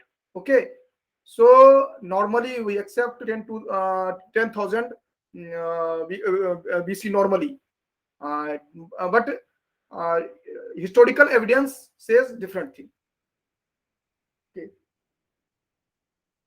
But one thing you can understand, that Buddhist tradition has developed at least, you can say, minimum 2 to 3,000 years back, years later. Okay. Yes, because I have already mentioned that Indian intellectual tradition is banyan tree, and we find one tree, one branch, that is Buddhist, and another one different Sramanic tradition, and all those traditions are over there. Okay, and which you can identify when you will come Rajgir, then you can identify all these things. Okay, and once come to Rajgir and visit this one. That's another. If you wish to ask something, you, who is the next one?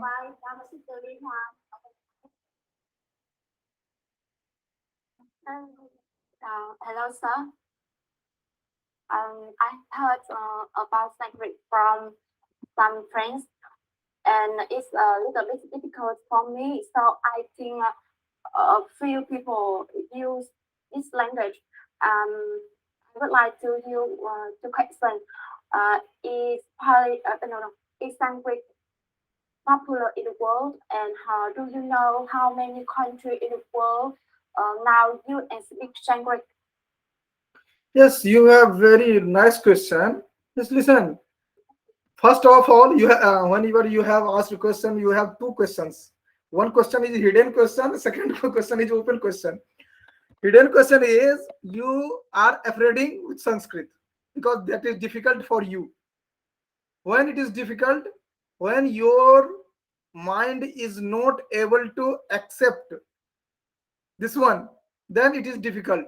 Now all of you are asking so many questions. I see since more than 30 minutes you are bombarding with questions. And when I was asking, just ask one question, two question, you have 5 minutes. At that time you were not asking. Okay, why? At that time you are mentally not prepared to ask question. Okay, when you are mentally prepared to ask question, by these circumstances, by familiar nature of all host, co-host, and teachers, now you are active. In the same way, whenever you are learning any language, anything, your mind plays vital role. And for that you need to read Dhammapad, you need to read Shiv Sankalp Sukt, you need to read Ratharupak. You will understand that it plays vital role. And once you will think that I will learn this language, this is helpful for me, then it will be easy for you. Yes, another thing is the teacher is also playing vital role. If he is not teaching you in systematic way, then it will be difficult for you. That is obvious. Now the open question was, that was hidden question. Now open question was about Sanskrit. That is it spreaded over the world, or is it for only some a few people? For your information, you need to know that Sanskrit is popularizing day to day. It is used in day to day life. It is used in all traditional works. It is used in so many universities in India, in as a daily classes, in daily routine classes. And not only this one, you can find advertisement in Sanskrit, you can find movies in Sanskrit, you can find different songs which is translated in Sanskrit. And regarding spoken Sanskrit, you can find that there is disaster changing in learning Sanskrit. So nowadays you can't say that Sanskrit is for few people. We are thinking that it will be national language of India. Okay, and because without Sanskrit we can't think a single step in our day-to-day life. Okay, so but still we need to improve. Yeah, this is a little bit difficult. Why? Because it is strict rules. You can't mold those rules as per your own view. That is the thing. Yes, next one. Unmute your mic first. Shown thin. I invite my brother one night. Open your mic.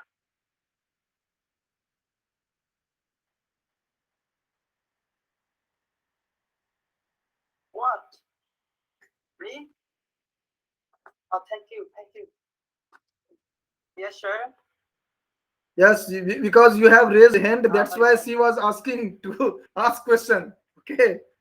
I'm so sleepy, but I was awoken by your presentation. Oh, Yes, thank you. no, you are feeling sleepy due to my lecture, then it is problematic. If you are feeling sleepy naturally, then it's okay. Yes, can I do? Yes, next one. It sounds great. Which scripture do you like the most? What is your question? In the Sanskrit, Hmm. which scripture do you like the most? It is very difficult to say because each and every text is important for me. Okay, but in India, you will find that there is a specific area of specialization. Okay, literature, grammar, philosophy, and even in Vedic tradition, there are different disciplines. You have to opt in universities. But fortunately or unfortunately, I studied such in such institutions where I need to keep um, all subjects as a compulsory subject. Okay, so there is no specialization. That's why. But even if you ask me, then philosophical text I like the most, because when you are learning concepts, that is very beneficial for uh, development of your own personality. Okay, so I like philosophical texts um, uh, normally. But literature and grammar, all these are very, I found of those texts. Okay. Yes. Oh, dear sir, I have a brother. He is wanted. He have a question to you. Can you sing a song by Pali of Sanskrit language? Oh, you just see, this is talk. This is not for so where I will. But I can sing in Sanskrit because there are so many shlokas, so many uh, songs in Sanskrit. Okay, so whenever you will ask, I will try to sing a song. You are giving the order. Okay, just say I will. I try to sing because I am not good in singing. I am afraid if I will sing, all of you will leave the meeting. But it is just in the end part of the meeting. That's why even you will leave, no issue at all. So that is मेघैर्मेदुरमम्बरम्बरभुवः श्यामास्तमालद्रुमैर्नक्तं भीरुरयं तदेव तदिमं राधे गृहं प्रापय इत्थं नन्दनिदेशतश्चलितयोः प्रत्यध्वकुञ्जद्रुमम् राधा माधवयोर्जयन्ति जमुना कूलेरः केलयः निभृतनिकुञ्जगृहं गतया निशिरहसि निलीय वसन्तम् चकित विलोकित सकल दिशारतिरभसभणेन हसन्तं सखी हे केशी मथनमुदारम् रमय माया सह मदन मनोरथ भावितया सुविकारम् सखी हे केशी मथनमुदारम् सखी हे केशी मथनमुदारम्. It is long song. I have just sung one stanza, and you can find it on Google. That is written by Acharya Jaydev. Okay, and the text is Geet Govindam. It is based on Krishna Leela. Okay, so you can find, and you can find it in YouTube also. There are so many song there. Okay, so this is the thing. I think all of you have asked question. We have taken my test also, that I able to sing or not. Anything else you can ask? Yes. Thank you so much, sir. Thank you, thank you. Thank you very much. I invite our sister Liên Hoan over the mic.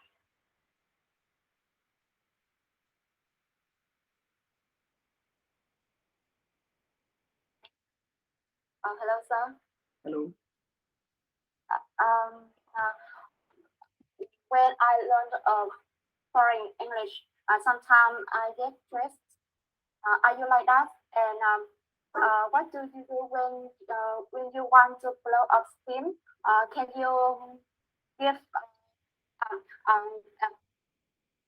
we usually feel stressed when we study Bali English or Sanskrit language, and can you give we some advice? Thank you. Yeah, as I could know your question, you are asking like English. You are when you are trying to learn English from any institution, you are just giving the test. Like Sanskrit, is it or not? Is it your question? Host, confirm. Is it her question? or she's asking something else? Yeah, so she would like to share about the stress when she learns a foreign language, English or Pali or Sanskrit. So how to overcome stress of learning a language? That is, See, no, test you will be able to give the test, appear in the test only when you are knowing something. If you are not knowing anything in any language, suppose you are trying to learn a Sanskrit and you are not knowing anything, then how you will appear for test? If I am asking anything uh, as a test, you must know the initial knowledge, initial information about that language. Either you are talking about English or Sanskrit or Pali or any language. The test is based on your information, what you are knowing, and in which level you will be admitted. But when you are talking regarding Sanskrit, normally you need to appear in basic, because if you are not appearing in basic, then it will be problematic for you in intermediate level or higher level, because assume that you are for higher level. But what I understand, as per my experience in Nalanda, I understand that you should go through the basic level first. This is the thing. Last three questions. Now he has uh, cleared. So there are only three questions. So even any fourth question or fifth question is there, they can send me directly through mail. No issue at all, because I understand that you have language issues. I understand very well. Okay, so no issue at all, because when I am teaching you or I am talking with you, I am at your stage. I understand your each and every problems. Okay, and one of those problems, language is also there. And sometimes if you have not language issue, you have hesitation that how I will ask. There are 156 participants there. How I will ask? Maybe there will be some problem in sentence structure and anything. No issue. You just write your own question and send it to me, or you can text me through WhatsApp. No issue at all. But one thing which is needed, please mention your name and where you met me. Uh, Even in this course, in this talk, or anywhere else, because I will be confused if you will not give the proper reference. Okay, so that is the thing. Okay, and you can ask, no issue. So last three questions. Who will ask first? Yes, thank you. I invite Australia again. Open your mic.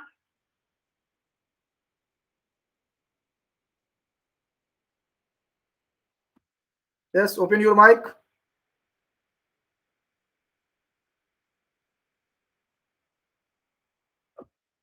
Okay, I think she or he has no question. So next question can be taken. Our sister Lina, open your mic. Cô hả? Cho mấy em bị lỗi. Good afternoon. Good afternoon.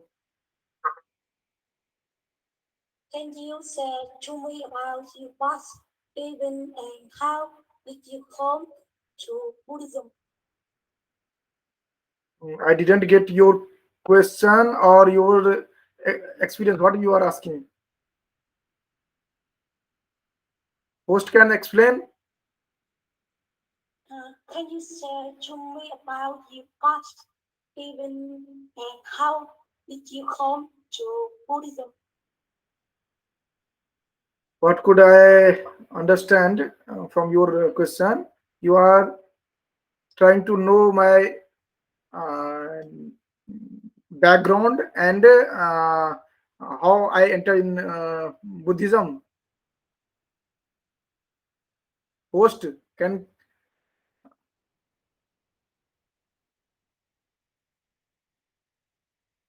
you explain her question? I am not getting properly, and it must be in English. Don't write in another.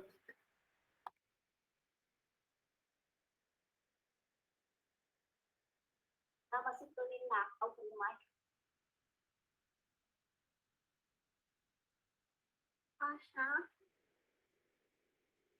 No, last question. What she was asking? Chon Thin. What she was asking?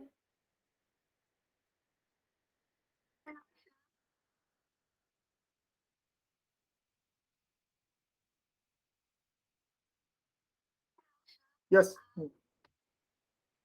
Question for you. Can you say some book to study about Sanskrit or some human activities and study resilience during your research on Sanskrit? Yes, regarding text, there are so many texts you can read, but if you are planning for classes, I will suggest don't read anything. Take uh, proper sleep, and when we will meet, at that time I will suggest you what you need to practice. Because if I will suggest book to read, any grammar book or any story book, you will get confused. If you wish to learn your own, for that there will be so many grammar text like Subodhini, which is written by Professor Madhav Deshpande sir. It is in English and it is very easy to understand. But since you are in beginner stage, so when I will start the class, I will give some PDF. That will be sufficient, because I always teach minimum and you need to grasp maximum. Okay, so if I will give maximum, then it will be problematic to grasp minimum at least. Okay, so that's why you can take any grammar book if you wish to read your, and that will be uh, elementary Sanskrit, or you can read Jatak Katha, where they have written in short sentences, simple sentences. That will be beneficial for you. Not the philosophical text, just story text, story Sanskrit text. That will be beneficial for you. Otherwise, you will not understand, and that will be problematic for you, and you will say that Sanskrit is very difficult. Okay. I think two questions has already asked, has been already asked. Last question, anyone can ask.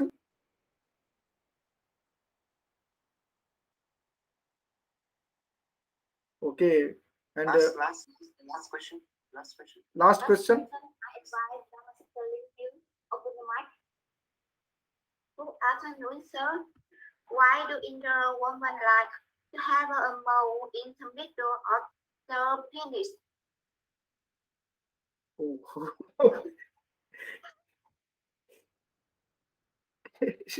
Please ask this question again, because if I not get properly, then answer will be quite.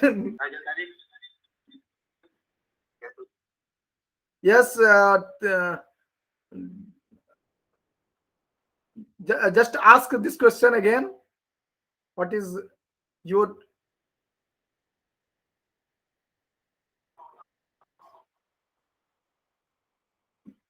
Yes, you ask question regarding women. What you are asking? Why do your woman like to have a more in the middle of the penis? How you are saying this one? First, make it clear so that I can answer this question. Or why you are asking this question? What is behind of this question? Thick dong dag. Can you explain it? Okay, Namaste telling you. Please repeat the question again. Why do your woman like to have a mole in the middle of the penis? Oh, why is India had the most in Vedic? I'm not sure I'm getting your point. I'm not getting her point. Okay. Another anyone who is getting her point, please explain, because without knowing the question, answer will be very difficult. Yes, yes, for sure. Anyone who is understanding her question? If not, I see the two raising hands. My sister Wang Tan and my sister Thiên Quang. How about Wang Tan? Are you available there? Wang Tan, you Thiên Quang? Okay, last. Come on, please hurry, hurry. Hurry, please.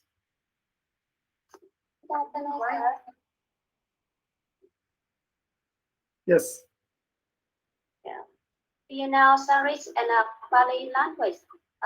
Which language India use a lot in Buddhism at the time? Yeah, it is quite clear that Sanskrit is used in major part, and the text which is written in Pali, of course, we need to use in Pali only. But normally, Sanskrit text and Sanskrit medium is accepted. Okay, so there is no dispute at all in this regard. So Sanskrit is major text which is in Sanskrit. Okay, and which was in Pali. Those texts also have been translated in Sanskrit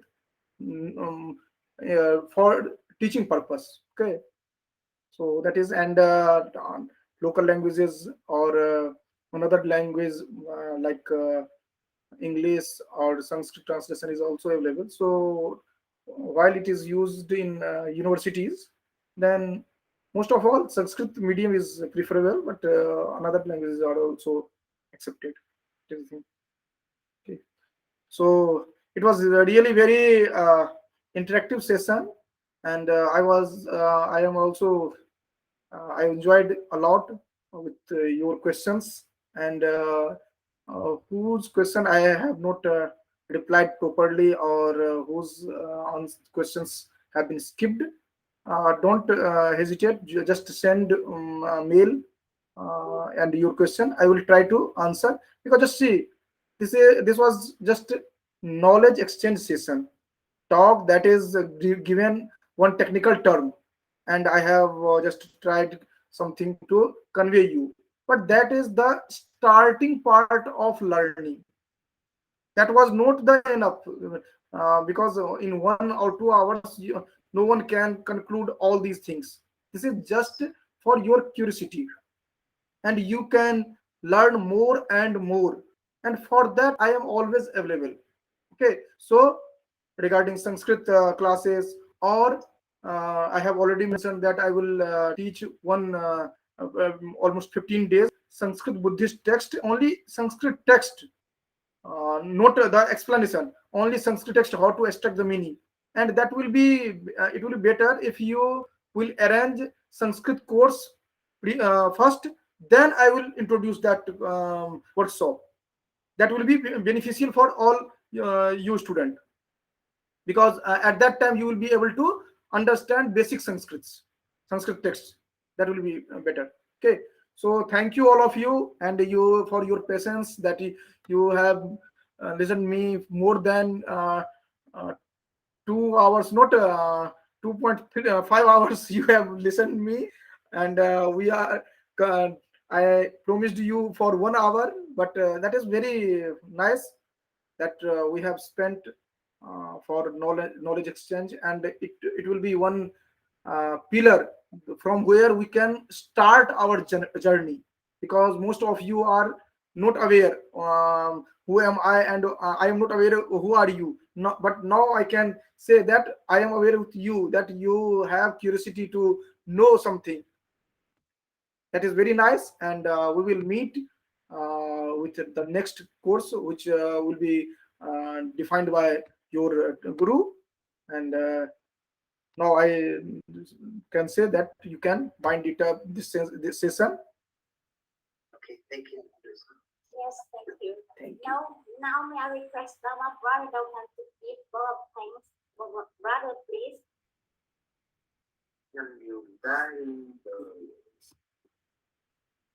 Namo Sakyamuni Buddha, dear participants. I'm going to forward to thank to our guest speakers and participants. First of all, we are very willing to receive the encouragement and instruction of us to make a 30 of time. School studies. After continuing presentation to found in the field of Buddhist studies. A wonderful presentation, and we like to invite my deep gratitude to Dr. Bipin, Government of Sanskrit, Central University of Haryana. Not only accepted the official invitation and the guest speaker today, but also giving by certainly several presentation and this personal Buddhist sensory test to understand the Indian challenge of fusion. Thank you very much, Dr. Bipin Kumajan. Quite legendary but the wonderful to be today we have Galas and knowledge and useful information that you have given all beloved members. Through your presentation, I believe that all participants remember here I have understood clearly and fully of my brain and future. This century test to understand the Indian cultural and personal tradition. Firstly, thank you so much for your excellent presentation and the discussion. In addition, on this occasion, I would like to express my gratefulness and thankfulness to my members at the club.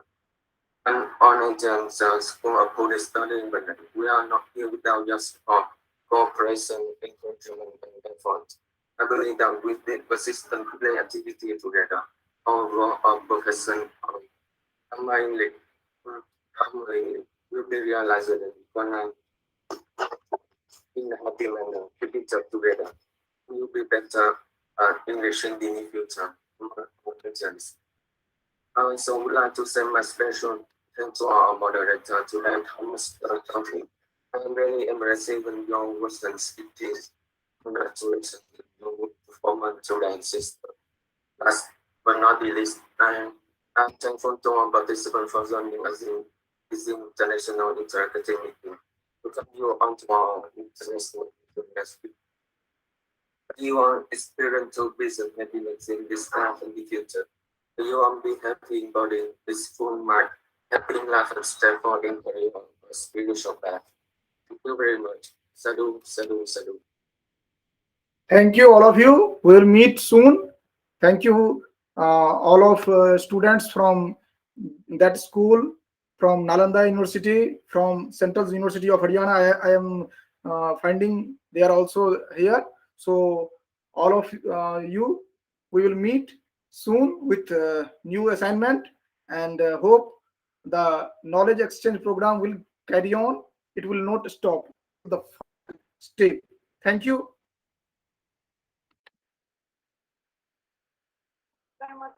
Rama brother Dauhan. Now we are going to come to the last session by singing our traditional song. We have Right and Home. Before that, we come to the listen.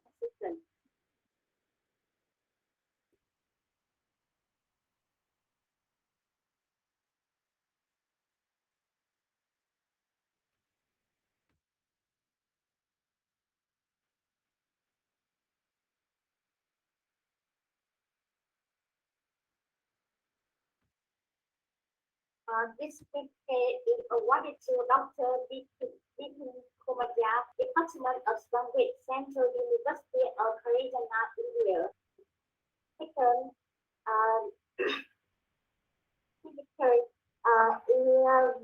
Tiếp tục quảng tấn is an active member in organization.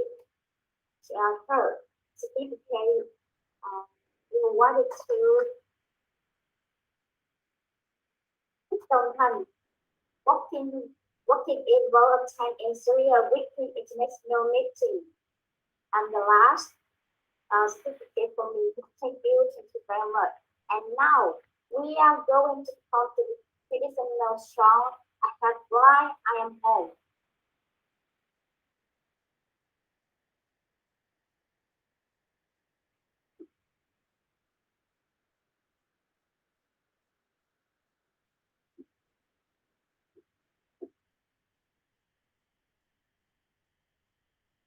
Please come in, I'll let you in, so I can hear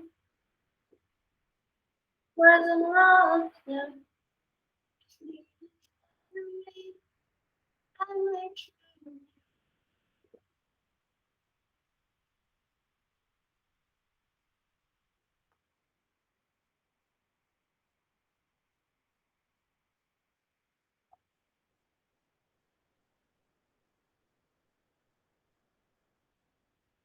Okay, thank you so much, sir. Dr. Bipin Kumacha. Good advice, sir. आपका presentation wonderful and great. Thank you. And thank you all धन्यवाद participants. आपको Thank भी you. बहुत बहुत See you. धन्यवाद धन्यवाद धन्यवाद धन्यवाद. See you all participants. Hôm nay chúng ta học 2 tiếng rưỡi 2 tiếng 20 phút à. Rồi cố lên ha. Để tôi biết sao. Tùy duyên ha. Cô cứ giúp tay em nói để cô biết.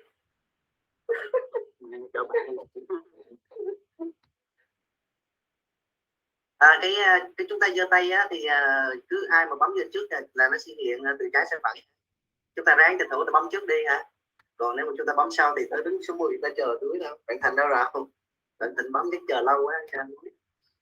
Nếu chúng ta hỏi là chúng ta phải ví dụ như khách mời diễn giải khoảng nửa tiếng là chúng ta bật hỏi liền, hay là 1 tiếng hỏi liền. Ok rồi, tạm biệt cả lớp ha. Tạm biệt cả lớp. Bên ban cái sự chúng ta có thể tóm tắt được nội dung không?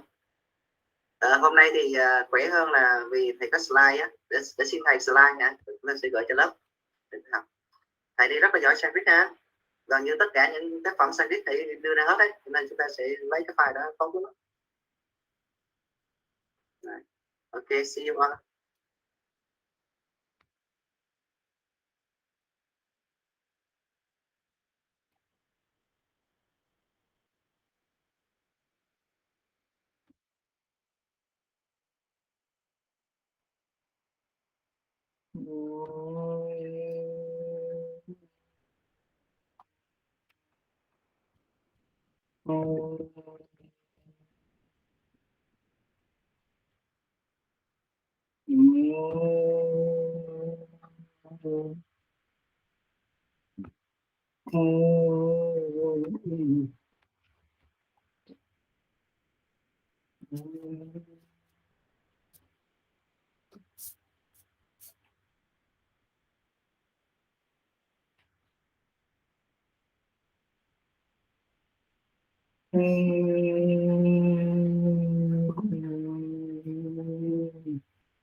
Om